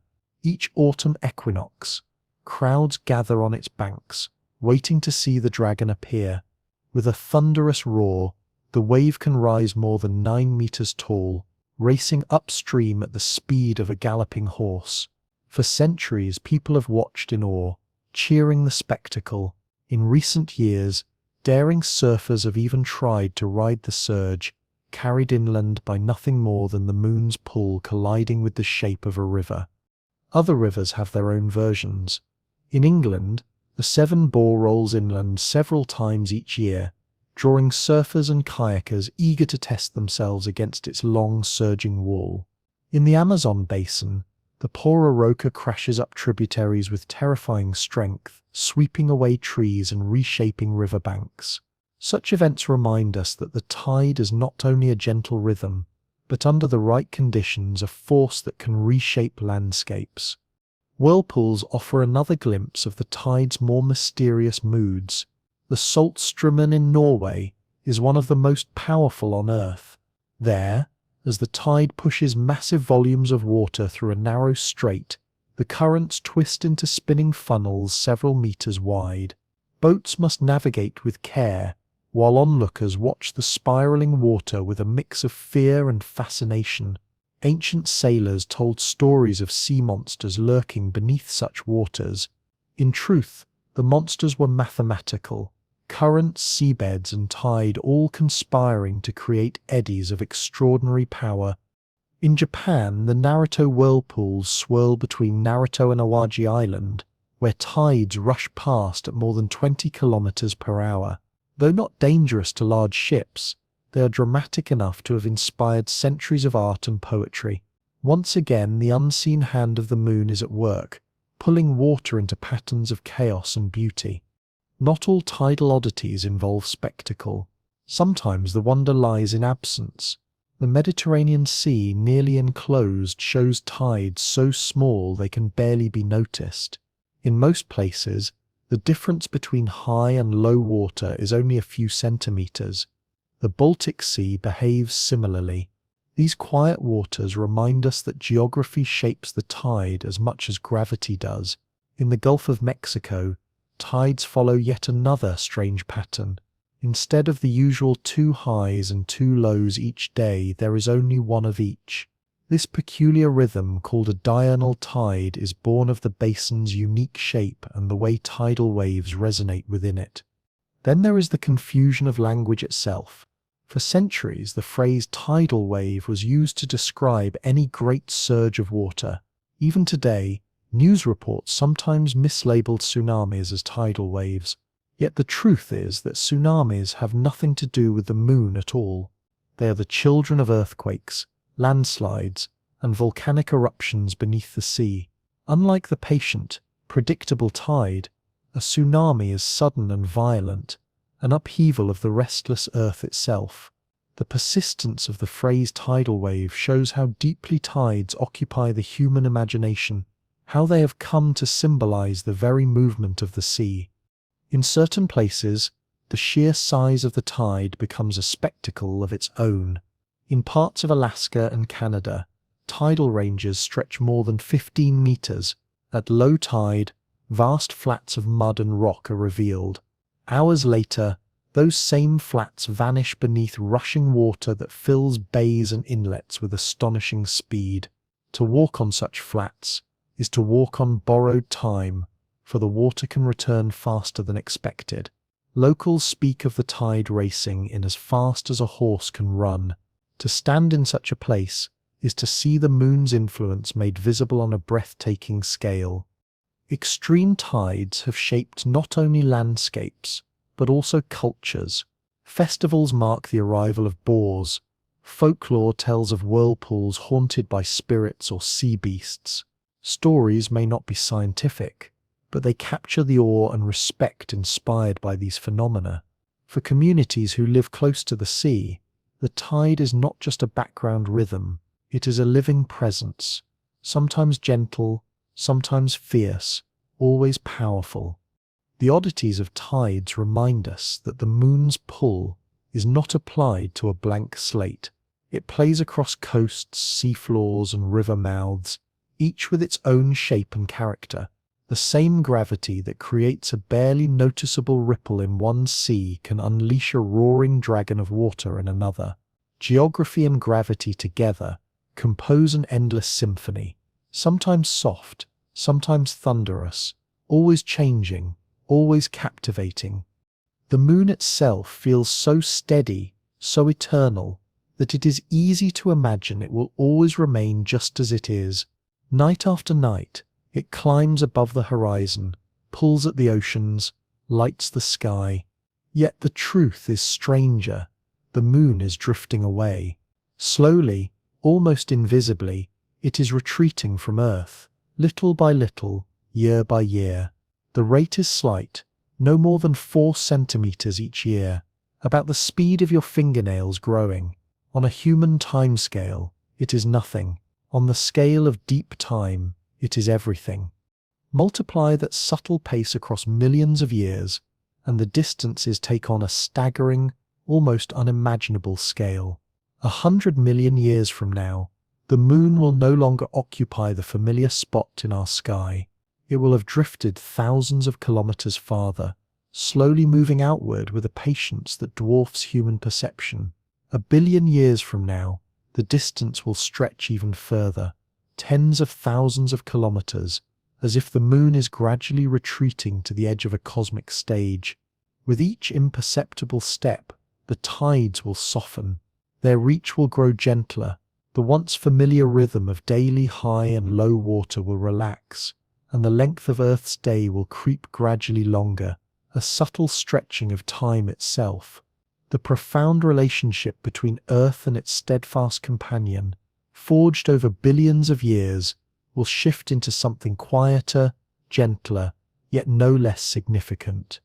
Why does the moon drift away, inch by imperceptible inch? The answer lies hidden in the tides themselves. As the moon tugs on Earth's oceans, Water surges and rolls against the edges of continents and islands. This motion is never frictionless. The rubbing of waves along the seafloor and shores steals tiny fractions of energy. That energy cannot vanish. Part of it slows Earth's rotation, extending our days by imperceptible increments. Another fraction is given to the moon, nudging it ever so slightly outward, pushing it along its orbital path. In this cosmic dance, tides act as careful mediators, bridging the energy between Earth's spin and the moon's flight. The endless heaving of oceans, quiet and relentless, becomes a gentle engine patiently reshaping the sky over eons. Long ago, the scene was dramatically different. The moon hung much closer, larger in the sky, commanding attention with a presence that dwarfed anything we see today. Days were short then, only 6 to 10 hours long, the world spinning quickly beneath the near and bright moon. The tides, as if energized by proximity, surged with colossal power, reshaping shorelines, stirring oceans, and even possibly playing a role in mixing the primordial waters where life first began. Picture those ancient oceans, teeming with energy, their waves thrumming to the rhythm of a moon that loomed large and insistent in the sky. As the millennia passed, the moon began its slow, silent retreat, and with every centimeter it moved away, the tides softened, their vigor diminishing ever so slightly. They still rise and fall, still touch the shores, still shape the lives of creatures, but their power is gentler, more subtle than it once was. In a few 100 million years, tidal ranges may be noticeably smaller, a quiet dance rather than a crashing display. 1 billion years from now, they may be mere whispers of what we witness today, the grand spectacles of places like the Bay of Fundy, reduced to modest ripples. The moon will still govern the seas, but its authority will be softened, the once powerful grip slackening across the ages. Earth itself responds to this subtle cosmic exchange. Days lengthen not in sudden leaps, but in a patient, imperceptible stretching. Ancient corals and fossilized shellfish record the evidence, tiny growth rings marking the passing of hundreds of millions of years. Around 400 million years ago, there were more than 400 days in a single year, each day barely more than 21.5 hours. Since then, the moon has gently stretched our days, adding minutes and hours with patient precision. Far into the future, Earth may rotate so slowly that a single day will last longer than a month as we measure it now. Eventually, the system may reach tidal locking, a state where Earth shows only one face to the moon, just as the moon always presents the same face to us, one hemisphere bathed eternally in lunar light, the other forever hidden from it. The tides then would be unrecognizable, no longer the ceaseless ebb and flow we now witness, but a static whisper of a once vivid dance. This eventuality is billions of years away, and long before it is reached, the sun itself will transform into a red giant, reshaping the solar system and redefining the balance of cosmic forces. Yet, even as we contemplate this distant future, the image of Earth and Moon locked in a final embrace is strangely poetic. It evokes the patience of nature, the enduring rhythm of a partnership that has shaped the oceans, guided life, and inspired human imagination for eons. The shrinking of tides over geological time will ripple through ecosystems as well. Intertidal zones, so crucial for life, may narrow, their once broad reach of high and low water diminished. The mixing of coastal waters, which distributes nutrients and sustains rich biodiversity, will become less vigorous. The delicate interplay that has nurtured countless species may shift, subtly guiding evolution along new pathways. Life will have time to adapt, as it always does, yet the moon's retreat will quietly reshape the stage upon which ecosystems perform. We are fortunate to live in a moment when the moon is just the right distance to create tides of remarkable vigor, and to allow the spectacle of total solar eclipses, where the moon perfectly obscures the sun. In the distant future, those eclipses will vanish, and the tides will fade. The cosmic partnership that has sculpted oceans, shorelines, and life will enter a quieter, gentler phase. Yet even as the moon drifts away, it leaves a permanent record, etched in stone, preserved in fossils, and written in the subtle rhythms of coral and shellfish. Geology holds a diary of tides, each page a testament to the long history of Earth and Moon together. Even now, the moon remains close enough to stir the seas with vigor. Its pull shapes the beaches, guides ecosystems, and influences human activity. Its light still glimmers across the water, anchoring us in rhythms older than our species. But behind the calm, the moon drifts centimeter by centimeter, altering the future of tides in ways almost imperceptible, yet profound across geological time. To stand at the shore and watch the tide come in is to witness more than a daily pattern. It is to glimpse a chapter of an immense unfolding story, a narrative in which the moon still holds Earth tightly, even as it slowly loosens its grasp. Millions of years from now, waves will not climb as high, and billions of years hence, tides may barely respond at all. Yet the memory of their long partnership remains, etched in stone, in fossils, and in the rhythms of life that the moon helped orchestrate. The farewell is already underway, a slow, gentle goodbye that feels eternal. One day, it will be complete. And while we tend to picture tides as a familiar rise and fall of Earth's oceans under the moon's pull, the story extends far beyond our world. Tides are universal, a consequence of gravity itself, capable of shaping planets, moons, and even stars. Across the solar system and into the depths of distant worlds, tides stir hidden oceans, fuel volcanic fire, and determine the habitability of distant planets.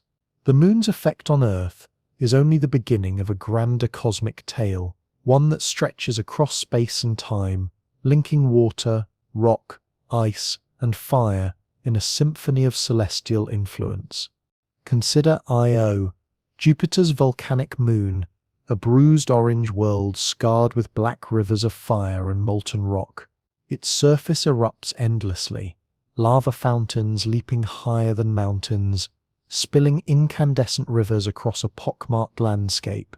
These eruptions are powered not by sunlight but by tides, Jupiter's immense gravity tugging and flexing Io with relentless insistence. Each orbit stretches and compresses the moon, heating its interior like a cosmic kiln, forging a world where molten rock dances in perpetual motion. Nearby, Europa presents a quieter, colder spectacle. Beneath its smooth, icy shell lies a vast global ocean, hidden from the eyes of human observers. Jupiter's tidal pull flexes the ice, generating friction and warmth, keeping this ocean liquid, serene, and possibly nurturing life in a silent, hidden world. Saturn, too, hosts moons shaped by the invisible hands of tides. Enceladus, small and icy, erupts in geysers that spray water and ice high into space, evidence of a subsurface ocean warmed by tidal energy. Titan, Saturn's largest moon, presents yet another variation, its lakes filled not with water but with liquid methane and ethane, subtly sloshing under Saturn's pull. Beneath Titan's surface, hidden oceans of water may persist, kept warm by the same persistent tidal forces. Fire, water, ice, methane, all born of the same invisible hand, all shaped by the rhythm of gravitational tension. Even Earth feels these forces subtly. Our days lengthen imperceptibly. The tides ebb and flow, and life itself evolves under the moon's gentle sway. Tides are both signal and memory, reminders that the universe is a vast interconnected dance, where even the smallest movements reverberate across space and time. The Earth experiences these forces modestly compared to worlds locked in extreme tidal relationships. Many exoplanets orbit their stars so closely that one side always faces the star, while the other remains in perpetual darkness. This same tidal locking occurs with our moon, which always shows the same face to Earth. On tidally locked planets, tides dictate the rhythm of time itself, creating a permanent day and night.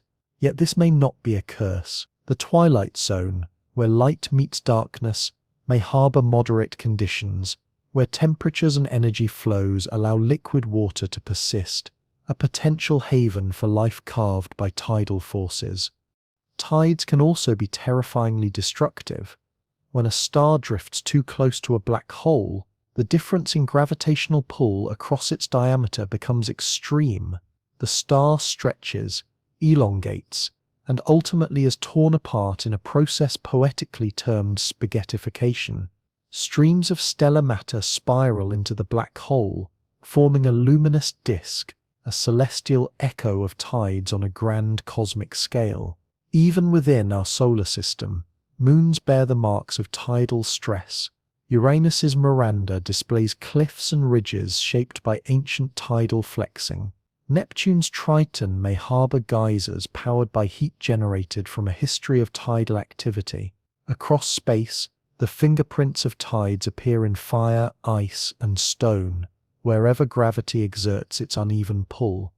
Tides are universal because they act on anything with mass. Water, rock, gas. Nothing is exempt. Binary stars can distort into teardrop shapes. Galaxies warp as they pass near one another. Tiny moons maintain liquid oceans billions of kilometers from their suns. Gravity's quiet tug reminds us that nothing in the cosmos is rigid or unchanging. Yet tides are paradoxical in their influence. On Europa and Enceladus, they nurture oceans that could harbor life. On Io, they ignite volcanic eruptions lethal to any being. On Earth, they guide ecosystems and human history. On distant exoplanets, they may determine whether entire worlds are habitable or barren. Tides are both creators and destroyers, shaping destinies in visible and invisible ways. Standing on a beach watching waves advance and retreat, it is tempting to think of tides as a purely local phenomenon. Yet that rise and fall is part of a grander cosmic story. Jupiter tugs, Io-Saturn tugs, Enceladus. Black holes tug at entire stars. Earth's moon tugs our oceans. The scale may change, but the principle remains. Tides sculpt worlds, flex interiors, heat oceans, and dictate possibilities for life. They are dynamic, restless, and endlessly creative. Whether in Enceladus's icy spray or Io's molten fires, tides act invisibly yet undeniably, revealing that the universe is never still. To see the moon and think only of Earth's tides is to see just one page of a vast cosmic narrative. Tides are everywhere. From a tiny tide pool to the destruction of stars, they prove that the cosmos is a network of forces in constant motion, stretching, pulling, and shaping matter across space and time. Tides are gravity made visible. The universe's quiet hands sculpting oceans, continents, and celestial bodies alike. Beyond the scientific, tides have long belonged to human imagination, measurable and predictable. They also inspire the imagination, linking nature and culture. They have shaped poetry, music, and art, mirroring human emotion. William Shakespeare, in Julius Caesar, famously wrote of a tide in the affairs of men, capturing both literal and metaphorical inevitability. The rising tide becomes opportunity, the falling tide the consequences of delay. Romantic poets saw in tides the eternal rhythm of life. Byron invoked the ocean's majesty, Shelley the waves of rebellion and freedom, Keats the transient beauty of existence. In America, Longfellow observed, "The tide rises, the tide falls," a meditation on mortality, reminding readers that human life is fleeting while nature's rhythms endure. Composers have mirrored the rise and fall of tides in music. Debussy's La Mer swells and subsides like ocean waves, while Ralph Vaughan Williams' Sea Symphony transforms poetic descriptions of the ocean into soaring orchestral hymns, capturing both the grandeur and intimacy of the sea's rhythm. Visual artists, too, have long sought to immortalize tidal imagery. Dutch painters depicted mud flats at low tide, ships leaning against the exposed sandbanks as if suspended between land and sea.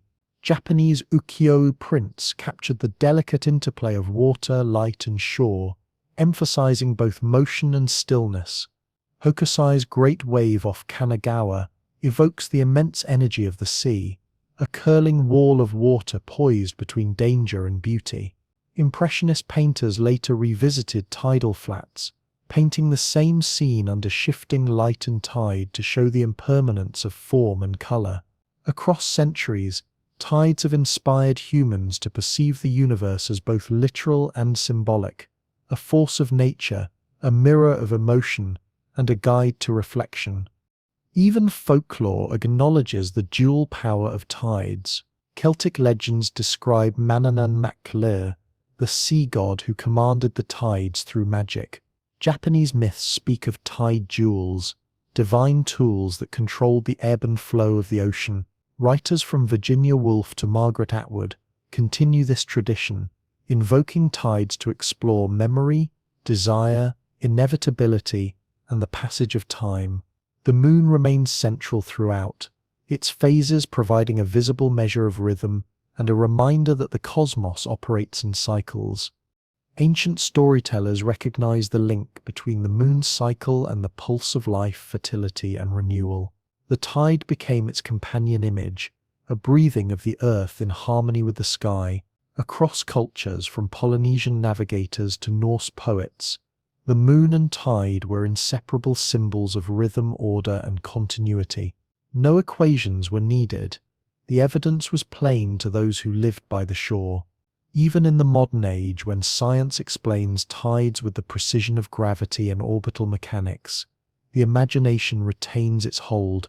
Writers continue to use tides as metaphors for emotion, change, and inevitability. Rising tides lift all boats. Turning tides mark shifts in fortune. Politicians, lovers, and storytellers alike borrow the phrase, tapping into its inexhaustible power. The enduring fascination reflects something deeper in human nature, a draw to cycles, to rhythms that mirror our own experiences of growth, decline, and renewal. The tide is predictable yet changeable, gentle yet powerful, ordinary yet sublime. Poets, musicians, and artists return to it because it embodies paradox, subject and symbol, literal and metaphorical, natural law and human dream. Standing at the edge of the sea, one feels this duality. It is measurable, down to the centimetre, yet it also invites reflection, art, and metaphor. Shakespeare saw tides as opportunity, the Romantics as eternity, Longfellow as mortality, Debussy as sound, Hokusai as image. Each found in the tide a mirror of human condition. The moon's pull on the oceans thus becomes a pull on the imagination, stirring not only the water but the mind, shaping literature, music, visual art, and dreams. Science explains the mechanics. Imagination gives tides meaning. The tide is not only the moon's gift to the seas, but also to human culture, an eternal rhythm that flows as surely as it inspires. For as long as humans have ventured upon the waters, tides have been companion and challenge. The sea is never static, and those who sail it must read its rhythm as carefully as the stars. The first great navigators of the Pacific were Polynesians. Long before European exploration, they developed a sophisticated system of ocean knowledge, blending observation, memory, and oral tradition. Tides were integral, knowing when a lagoon would allow passage, when currents would aid or hinder, marked the difference between success and disaster. Polynesian navigators read the moon's phases, interpreted swells and currents, and crossed thousands of kilometers of open water with astonishing precision, guided entirely by natural signs. Elsewhere, coastal peoples developed their own tidal law. Arab traders in the Indian Ocean timed departures with both monsoon winds and tidal currents. In the Persian Gulf, Sailors had to anticipate the tide's effect on shallow waters. Chinese mariners recorded lunar phases and tidal cycles in almanacs, guiding navigation, commerce, and agriculture. When European explorers entered the scene in the 15th and 16th centuries, tides proved both obstacle and ally. Columbus relied on indigenous knowledge of currents and tides in the Caribbean. Vasco da Gama contended with powerful currents rounding the Cape of Good Hope. Ferdinand Magellan's fleet, attempting the first circumnavigation, timed strait passages to avoid disaster. In northern Europe, tidal mastery was critical. The English Channel's strong currents could enable or frustrate voyagers. Dutch merchants controlling trade routes became experts in tidal prediction. Amsterdam and Rotterdam's harbours required careful knowledge of tidal fluctuations, providing the Dutch Republic with a decisive edge during its golden age. Mapping tides became an exploration of its own. Early charts recorded coastlines and tidal currents, arrows indicating direction and strength. British Admiralty charts of the 18th and 19th centuries refined local observations into predictive tools for global navigation. Knowledge of tides could make the difference between safe passage and shipwreck. Even Arctic and Antarctic expeditions of the 19th and early 20th centuries contended with tides. Shifting ice, opening channels, and hazardous passages moved by lunar influence. Explorers like Shackleton and Peary had to calculate tides for hauling, anchoring, and traversing frozen seas. Satellites monitor the rise and fall of the oceans with extraordinary precision, while supercomputers simulate tides, storm surges, and currents with astonishing detail. These systems can predict not only daily tides but also the timing and height of spring and neap tides, the effects of lunar perigee, and the subtle modulation caused by the sun. Coastal planners now have the ability to forecast the impacts of cyclones and hurricanes days in advance, saving countless lives. Evacuations, temporary barriers, and emergency response can all be coordinated around the moon's invisible hand. Yet, even with these technological marvels, the fundamental truth remains: the tide cannot be fully conquered. It is a force older than civilization itself, a product of gravitational relationships that predate humanity and will endure long after us.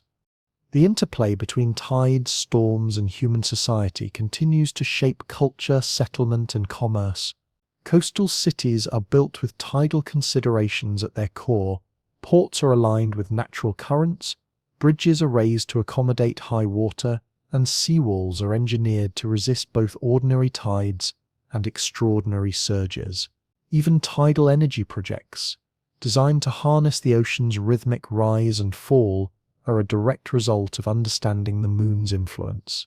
These modern applications echo centuries of observation, where indigenous peoples, sailors, and merchants relied entirely on intuition, experience, and careful study of natural patterns. The moon's pull has guided not only the movement of water, but also the course of human ingenuity, from the canals of Mesopotamia to the levees of the Netherlands. Ancient civilizations depended on tides not merely for survival, but for cultural and religious practices. In Polynesia, tidal knowledge determined when to set sail or fish, guiding voyagers across thousands of kilometers of open ocean. The moon's phases were observed as markers of fertility, harvest, and spiritual ritual. In Japan, Shinto beliefs recognized the sacred interplay between the moon, the sea, and human life. In Europe, tides influenced fishing schedules, maritime law, and even local folklore, embedding lunar and tidal rhythms into the very fabric of society. These patterns were understood long before the mechanisms of gravity were known, proof that careful observation and human ingenuity could reveal the profound power of nature. As exploration expanded in the 15th and 16th centuries, tides became a strategic consideration in global navigation. Armadas, merchant fleets, and explorers time departures to coincide with high or low tides, taking advantage of currents and estuaries to gain speed or avoid hazards. Harbours could only be safely entered during favourable tidal windows, and miscalculations could leave ships stranded, supplies wasted, or crews vulnerable. Christopher Columbus relied on local knowledge of Caribbean currents and tidal patterns. Vasco da Gama had to master the shifting tides of the Cape of Good Hope. Each voyage was a delicate negotiation with forces beyond human control, a partnership with the moon itself, silent yet omnipresent. The consequences of ignoring tidal forces were often catastrophic. Storm surges, when combined with high tides, could overwhelm human settlements, turning ordinary water levels into deadly walls of destruction. The North Sea flood of 1953 demonstrated this chillingly. A severe storm coinciding with a spring tide breached coastal defences, drowning thousands and leaving towns submerged. Bangladesh, with its vast delta, experienced the deadly consequences again in 1970, when a cyclone struck at high tide, killing hundreds of thousands. From Florida in 1789 to New York City in 1821, and from New Orleans in 2005 during Hurricane Katrina, history repeatedly shows the moon's quiet influence tipping the balance between manageable water and overwhelming disaster. The science behind this is clear. Tides set the baseline, and storm surges add a temporary, often violent bulge. The difference between low tide and high tide can be measured in meters, yet these meters determine whether communities survive or perish. The destructive power of tides extends beyond flooding. They erode coastlines, redistribute sediment, and reshape estuaries, altering the environment in ways that influence human settlement and the natural world. Beaches retreat, mangroves are scoured, coral reefs are exposed, and farmland can be salinized. Communities have adapted in countless ways, constructing levees, building on stilts, retreating inland, and planting vegetation to buffer waves. Yet the underlying truth persists. Tides are a force that cannot be tamed, only respected, studied, and where possible, harmonized with. The duality of tides, both life-giving and destructive, has left an enduring mark on human culture and imagination.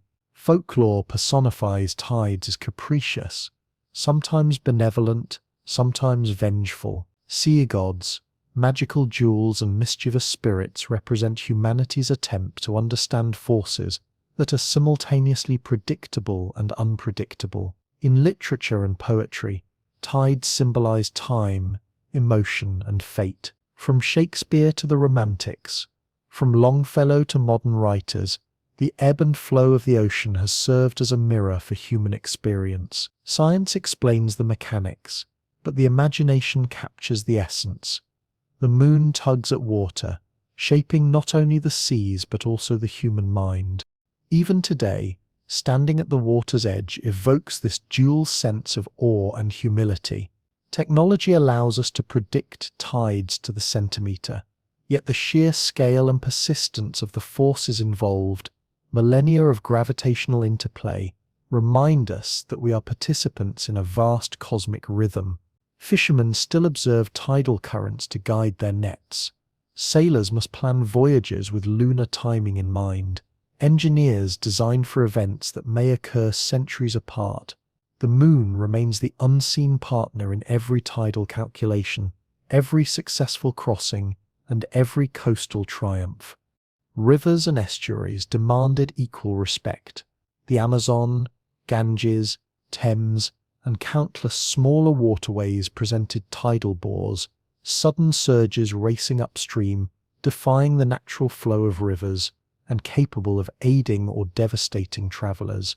These bores could lift canoes and barges far inland, or slam them against the banks, tearing vessels apart. Understanding these rhythms required close observation. Local inhabitants whose lives were intimately attuned to the water's moods passed down their knowledge through oral tradition and careful practice. The tides dictated the rhythm of life, when to plant crops, when to fish, when to venture upriver, and when to shelter.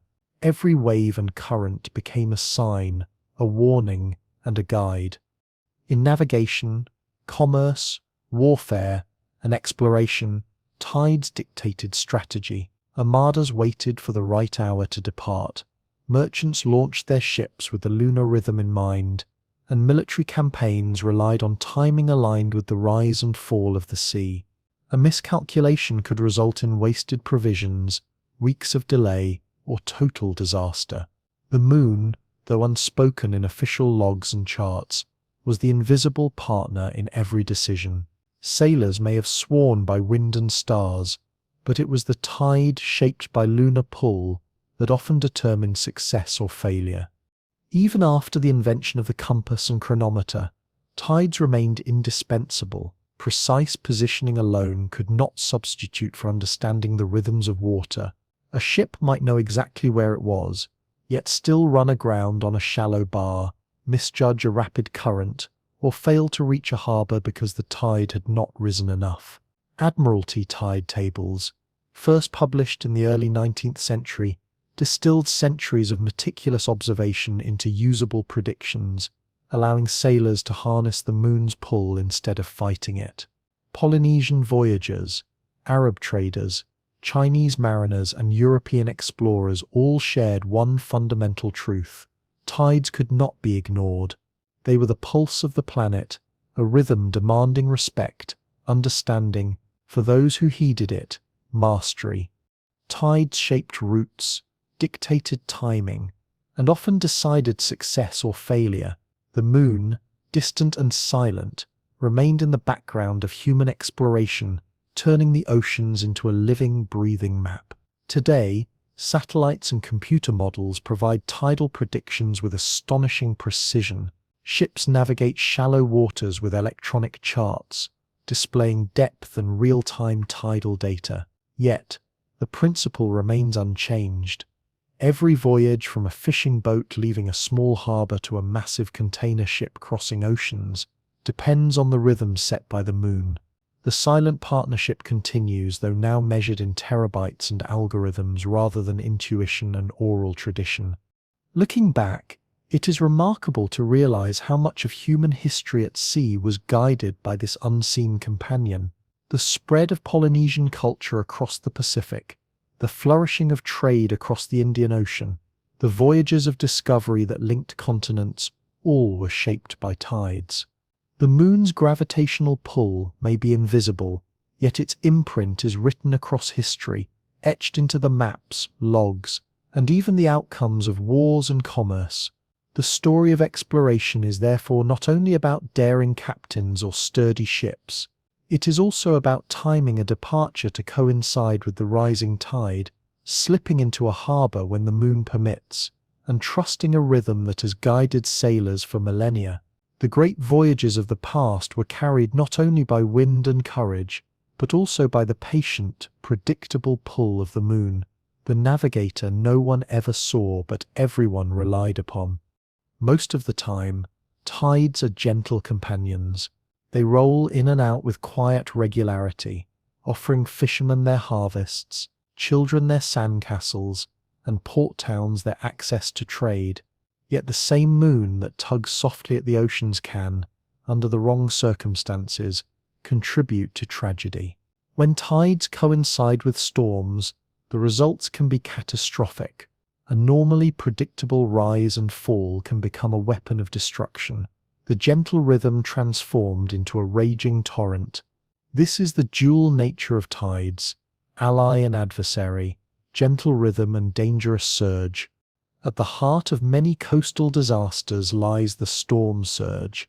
Unlike tides, a surge is a temporary rise in sea level caused by strong winds and low atmospheric pressure during cyclones, hurricanes, or typhoons. Winds push water toward the shore, while low pressure allows the sea to bulge upward. Even without tides, this is dangerous. But when a storm surge arrives atop a high tide, especially a spring tide when sun and moon align to amplify the ocean's rise, the results can be catastrophic. The moon's predictable pull becomes an accomplice to the chaos of the atmosphere. History provides sobering examples. In 1953, a fierce storm struck the North Sea, coinciding with a spring tide. Coastal defences in the Netherlands, Belgium, and eastern England were overwhelmed. Entire villages were flooded, thousands of lives lost, and vast tracts of farmland ruined. In response, the Netherlands built the Delta Works, an ambitious system of barriers, dikes, and sluices designed to hold back the sea. Yet even with modern engineering, the memory of that night lingers like a shadow cast by the tide itself. Bangladesh offers another haunting chapter. Situated on the low-lying delta of the Ganges and Brahmaputra, the country is acutely vulnerable to storm surges. In 1970, the Bhola cyclone struck with ferocious winds and a surge arriving on top of a high tide. The waters surged inland, submerging villages, destroying crops, and leaving devastation in their wake. It is estimated that hundreds of thousands perished, making it one of the deadliest natural disasters in human history. Once again, the convergence of storm and tide magnified the destruction, transforming a powerful weather event into an unspeakable catastrophe. The pattern repeats across centuries. In 1789, the Great Storm of Appalachia Bay pushed waters far inland in Florida. In 1821, a hurricane struck New York City, flooding the streets of Lower Manhattan. In 2005, Hurricane Katrina's storm surge combined with high tide to breach levees in New Orleans, drowning entire neighborhoods. In each case, the moon's influence was subtle but crucial, lifting the baseline of the sea just enough to tip disaster into catastrophe. Science helps explain why this combination is so potent. A storm surge adds a temporary bulge of water, but the tide determines the starting point. A low tide may absorb the extra water with limited damage. A high tide allows the surge to ride atop the elevated baseline, spilling over seawalls, inundating streets, and sweeping inland. Differences measured in meters can mean the difference between inconvenience and disaster. The sun and moon, with their predictable cycles, sometimes arrive at exactly the wrong time, amplifying the chaos born of storms. Flooding is the most visible danger, but not the only one. Tides combined with storms reshape coastlines, erode beaches, scatter debris, wreck harbors, dislodge ships, and push saltwater into farmland, destroying crops. Communities in tidal zones learn to read subtle signs, wind direction, water color, current speed, and evacuate when the surge coincides with high tide. Yet even the best predictions cannot fully control the raw force of nature. When wind, water, and moon align, the duality of the tide becomes strikingly clear. The same force that gently shapes tidal pools and nourishes coastal ecosystems can also raise walls of water that sweep away entire towns. This contrast has left a deep impression on human imagination. In folklore, the tide is personified as capricious, generous at times, cruel at others. Stories speak of sea gods angered, of moons pulling recklessly at the waves, of waters rising not only predictably, but with vengeance. Science clarifies the mechanics, but the emotional truth resonates. To live by the sea is to live with a partner whose moods cannot always be controlled. Modern technology provides tools to anticipate these dangers. Satellites monitor the rise and fall of oceans with extraordinary precision. Supercomputers simulate the interplay of tides, winds, and atmospheric pressure to predict storm surges days in advance. Coastal cities now rely on these forecasts to prepare defenses, close floodgates, and evacuate populations. Yet, despite all this progress, the sea still finds ways to surprise, reminding humanity that prediction is not prevention. From the first stirrings of life in tidal pools to the bustling ports of ancient civilizations, the moon's influence has been a quiet companion, shaping the rhythms of existence. Early humans learned to read these patterns, their lives aligned with the rise and fall of the seas. Fishing, planting, and migration all responded to the lunar cadence, and over generations, this understanding was embedded in stories, rituals, and myths. Across cultures, the tide became a symbol of inevitability, of cycles that could be trusted even when the heavens themselves seemed capricious. It was a measure not just of water, but of time, of opportunity, and of survival. The ecological impact of tides is equally profound. Every estuary, bay, and tidal flat is a world unto itself, sculpted by the daily rise and fall of water. Intertidal zones host a complex ballet of life. Crabs burrow as the water recedes, birds feed on the exposed mudflats, and fish ride the surging currents into sheltered nurseries. Mangroves, salt marshes, and coral reefs have adapted to these cycles, thriving in a world defined by a constant ebb and flow. The tide is both gardener and sculptor, shaping the land and nurturing the creatures that inhabit it. It is a rhythm that dictates growth, feeding, and reproduction. Coral spawning, for instance, is often timed to the lunar cycle, ensuring that millions of gametes are released in synchrony across reefs, maximizing the chance of survival. Sea turtles, too, hatch according to tidal cues, navigating from sand to sea in an ancient dance choreographed by the moon. Human imagination has mirrored this natural rhythm. Writers, poets, and artists have long seen in tides a reflection of emotion, fate, and time itself. Shakespeare invoked the rising and falling of waters to mirror human opportunity and peril. The Romantics gazed upon surging seas as mirrors of eternity and introspection.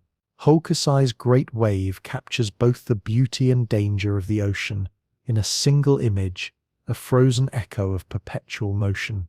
Musicians from Debussy to Vaughan Williams have translated the swell and retreat of the tide into orchestral language, swelling crescendos and subtle diminuendos, mirroring the rise and fall of water.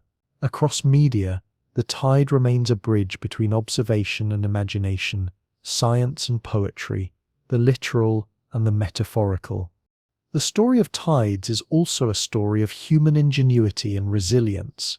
Coastal communities have built systems to live in harmony with these rhythms. Sluices, dikes, tidal mills, and floodgates all testify to our attempts to harness or defend against this force. Admiralty charts, tide tables, and now satellites and supercomputers allow humans to anticipate the ebb and flow with unprecedented accuracy. Yet, no matter how precise our tools, the tides retain a measure of unpredictability. Storms, climate change, and rising seas introduce new challenges. The moon's pull is consistent, but the oceans it commands are ever-changing. The lessons of history remind us that respect for tides is not optional. Even in the modern age, when technology gives us a sense of control, humanity remains a participant in a cosmic rhythm far greater than itself. Tides also serve as a cosmic mirror. The interaction between Earth and Moon is not unique. Other worlds demonstrate the quiet but inexorable power of tidal forces. Many moons in the solar system are tidally locked, presenting a single face to their planets. Mercury rotates in resonance with the Sun, completing 3 rotations for every 2 orbits, another testament to the persistent influence of tides over billions of years. Across the universe, tides act as patient clockmakers, adjusting spins and orbits until celestial bodies settle into stable relationships. For Earth, this clockwork has shaped both the physical and biological landscapes. The earliest tides may have stirred primordial oceans, concentrating chemicals, delivering nutrients, and perhaps even nudging molecules toward life. As days lengthened, life evolved alongside the gradually slowing spin, imprinting circadian rhythms that echo to this day in microbes, plants, and mammals alike. There is poetry in this slow cosmic dance. Every wave carries not just water, but a whisper of energy, drained from Earth's rotation and imparted to the moon. Each tide is a quiet transaction in a planetary economy, minute yet relentless, stretching the hours of our days and nudging the moon ever farther from Earth. To watch a tide is to witness the workings of a celestial clock, not ticking in seconds but over centuries and millennia. The moon is the architect of time, its pull stretching days, guiding life, and embedding rhythm into the planet itself. Even our most mundane routines, sleep, work, travel, are ultimately part of this story, participating in a cosmic cadence millions of years in the making. To stand on a shoreline is to witness this dialogue between worlds. The moon, almost 400,000 kilometers away, pulls invisibly, yet its hand is felt in every inch of moving water. The waves rolling toward the land, the retreating surf, the surging estuary, all respond to this distant, silent partner. Each high tide is a measured crescendo, each low tide a pause, a breathing in and out of the planet. Life itself, from the smallest plankton to the largest whale, participates in this rhythm. The moon shapes the heartbeat of Earth, yet leaves space for chaos, for storms, for the unpredictability that gives rise to both disaster and renewal. This duality is central to the human understanding of tides. They are both comforting and terrifying, predictable yet capricious. The same forces that nurture ecosystems, guide navigation, and inspire art can also destroy homes, reshape coastlines, and claim lives. To live with tides is to live with paradox, to recognize beauty and danger as inseparable companions. Their poetry lies in this duality. The gentle retreat of water, revealing seashells and tidal pools, mirrors human reflection and contemplation. The sudden surge, the storm-driven flood, embodies the raw power of nature, a reminder of humility and respect. Spring tides, when the moon and sun align, magnify this duality. Full moons and new moons create extremes, pushing the oceans to heights that ordinary rhythms never reach. In these moments, the universe seems to announce itself with particular clarity, emphasizing the dialogue between celestial and terrestrial, gravity and water, light and shadow. Every tidal surge is a lesson in balance. Forces must be respected, measured, and understood. Tides are not a local quirk, but a universal phenomenon, a rhythm that resonates across planets and moons, shaping landscapes, climates, and life itself. On Earth, they are the pulse that orchestrates the dance of ecosystems, the invisible hand that orders cycles of feeding, breeding, and migration. On distant worlds, they sculpt ice, drive volcanic activity, and sustain hidden oceans, offering glimpses of how life might adapt under different skies. In this way, tides are both particular and universal, intimate to human experience yet cosmic in scope, connecting the tiniest intertidal creature to the mechanics of planetary motion. Consider the intertidal zones along Earth's coasts, habitats where organisms live in extremes, exposed to air and sun at low tide, submerged in water at high tide. Life here has evolved resilience and rhythm. Mussels clamp down to avoid desiccation, crabs retreat into burrows timed with the retreating waves, and shorebirds track the ebbing water to hunt exposed prey. These zones are living classrooms of adaptation, where tides enforce discipline yet reward innovation. They are laboratories of evolution, teaching lessons in survival that ripple outward through ecosystems. Without the cyclical rise and fall of water, many of these delicate balances could not exist. The influence of tides extends far beyond biology. They have guided human imagination, creativity, and reflection. Poets, painters, and musicians have found in the ebb and flow a mirror for the human condition. Shakespeare's metaphors of opportunity and inevitability echo the tidal rhythm. The Romantic painters captured the sublime power and serenity of rolling seas. Composers, from Debussy to Vaughan Williams, translated tidal motion into waves of sound, capturing the rise and fall of water in orchestral swells. Writers, from Virginia Woolf to Margaret Atwood, have used the tide as a measure of time, memory, and emotion. Across cultures and centuries, the moon's invisible hand has inspired art that mirrors the duality of nature, gentle and destructive, predictable and capricious, mundane and eternal. Humans have long sought to live in harmony with tides. Coastal communities built calendars, rituals, and livelihoods around their rhythms. Polynesian navigators relied on subtle tidal cues to cross vast oceans, reading swells and currents with intimate knowledge of the moon's cycle. Arab traders timed departures with monsoon winds and tidal patterns, while European explorers consulted tide tables to guide ships safely into harbours. Armies even planned campaigns around lunar and tidal cycles, knowing that timing could mean the difference between victory and disaster. The moon, silent and unseen, became a strategic partner in human history, influencing commerce, exploration, and culture. Tides also remind us of the fragility and resilience of human settlements. Coastal cities thrive on proximity to water, yet they are vulnerable to storm surges amplified by high tides. The Netherlands, Bangladesh, New Orleans, and countless other regions have learned to respect the moon's pull, building dikes, floodgates, and levees to mitigate the consequences of its invisible hand. Even today, climate change complicates this relationship, raising sea levels and increasing the frequency of extreme tidal events. Predictive models and satellites offer foresight, yet no technology can alter the fundamental truth: the tide is a force older and more enduring than any human invention, indifferent to human plans, yet shaping them ceaselessly.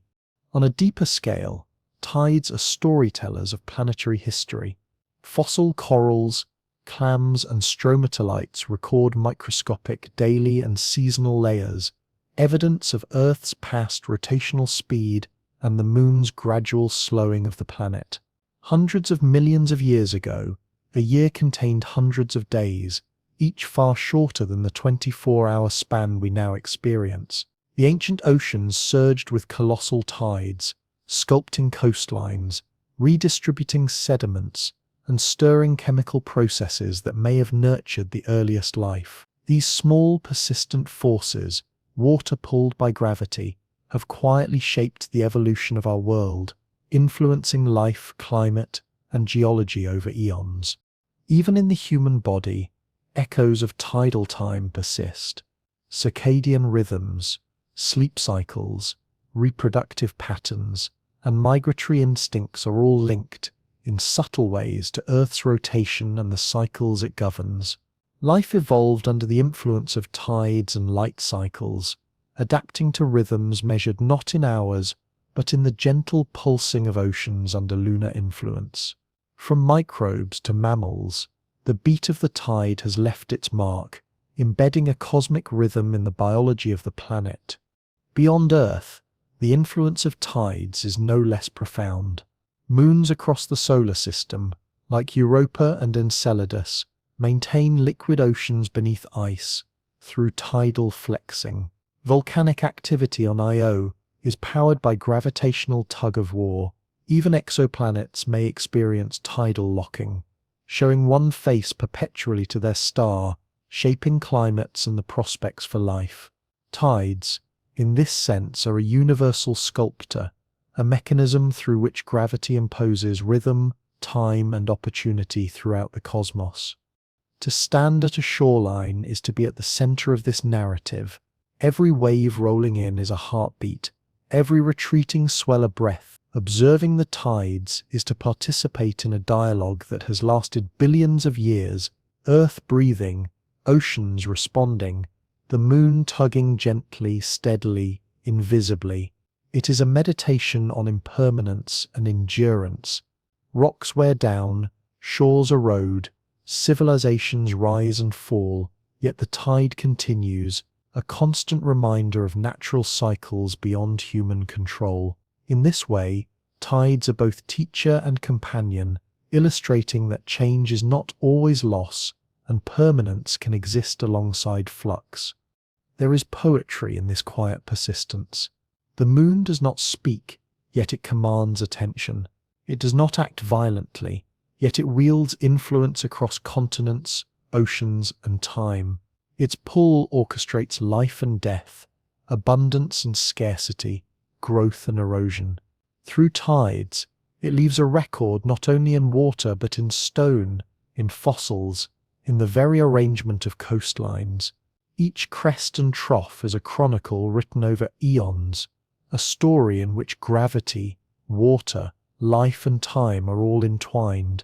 To watch the tide is to read a history older than civilizations, a narrative that stretches back billions of years, where every ripple carries whispers of Earth's past and foreshadows its future.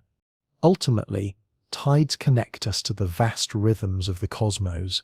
They are the meeting point of science and art, history and biology, the local and the universal.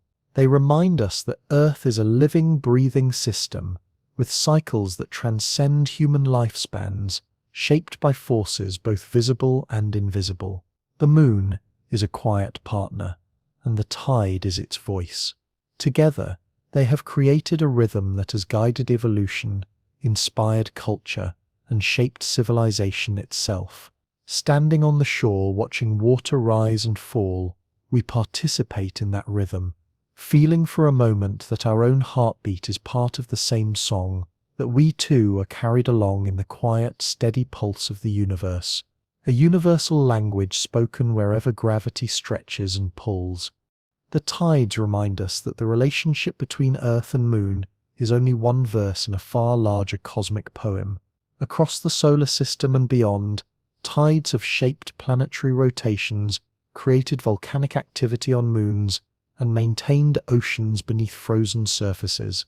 They are a universal mechanism, linking physical laws to life, rhythm to survival, and gravity to imagination. And through all of this, tides have also been mirrors for human thought. Poets, musicians, and artists have looked to the sea's rise and fall and found metaphors for love, loss, opportunity, and eternity. Shakespeare wrote of fortunes taken at the flood. Longfellow reflected on the tide as a symbol of life and death. Painters immortalized ships, leaning against mud flats at low tide, waves glittering under moonlight, or storm-tossed seas as allegories of human struggle. Musicians have tried to capture the rhythm of the ocean, translating lunar pull into melody, showing that the same force that moves oceans can move the human heart. The tide is therefore both fact and symbol. It is an equation written in gravity, yet it is also a story told in poetry. It is a cycle predictable to the second, yet it offers endless inspiration. It belongs as much to physics as it does to imagination. In that duality lies its beauty. The moon has never been content to remain only in the sky. It lives in our oceans, in our myths, in our music, and in our sense of time itself. Its influence is a lesson in humility and perspective. When tides combine with storms, their power can become destructive, flooding cities and sweeping away communities. When channeled by narrow estuaries or coastal topography, they can form tidal bores or whirlpools of astonishing force. These extremes remind us that the moon's influence is not always gentle. The same steady pull that nurtures ecosystems can also unleash calamity. Yet even in these extremes, the story is one of impartiality, not cruelty. The tide does not choose. It responds to gravity, to physics, to celestial rhythm. Humanity must learn to live with it, respecting its dual nature as both life-giver and threat. Looking forward, the story of tides continues to evolve. The moon's gradual retreat will weaken them over eons, subtly altering coastlines and ecosystems. Yet human ingenuity seeks to harness this rhythm. Barrages, lagoons, and underwater turbines aim to convert predictable tides into clean energy, creating a new partnership between celestial mechanics and civilization. The same rhythm that guided ancient fishermen may one day power modern cities. Without lifting a finger, the moon becomes an energy provider, a cosmic collaborator in humanity's pursuit of sustainability. When all of these threads are considered together, a remarkable picture emerges. The moon is not a passive ornament in the sky, but an active companion. It has guided life, shaped history, measured time, inspired art, and continues to influence the future. The tides are its signature, written across every shore, every day. They are both evidence of its power and poetry of its presence. To sit by the sea and watch the tide roll in is to witness more than water moving. It is to see the story of earth and moon enacted before your eyes. It is to perceive the invisible strings of gravity tying planet and satellite together, to feel the rhythm of deep time and cosmic order in the sound of waves. Every rising tide, every retreating swell is a note in a symphony billions of years in the making. And there is comfort in this constancy. Empires crumble, climates shift, technologies rise and fall, yet the tide will still answer to the moon. The waves will continue to breathe in and out, keeping a rhythm that outlasts generations. To listen to the sea is to hear Earth itself conversing with the sky, a reminder that the universe is not only chaos, but also pattern, order, and enduring relationship. Each advance of water, each quiet retreat, is more than a movement of waves. It is the echo of the moon's embrace, the steady heartbeat of a planet, guided by a companion that is both distant and intimately present. The moon is not merely a light in the night sky, it is a patient sculptor, a guardian of oceans, a keeper of rhythms, and a shaper of time. And as long as it continues to pull, the seas will answer, rising and falling in their eternal conversation with the moon, writing on the shores of Earth a story older than history, as precise as physics, and as beautiful as poetry. To witness this is to stand at the intersection of science, art, and spirituality, to recognize the subtle power that binds oceans, planets, and life in a continuous, unbroken cycle. It is to understand that in the quiet persistence of tides, in their unceasing rhythm, lies a profound truth. The universe itself moves in cycles, and we are both observers and participants in its eternal flow.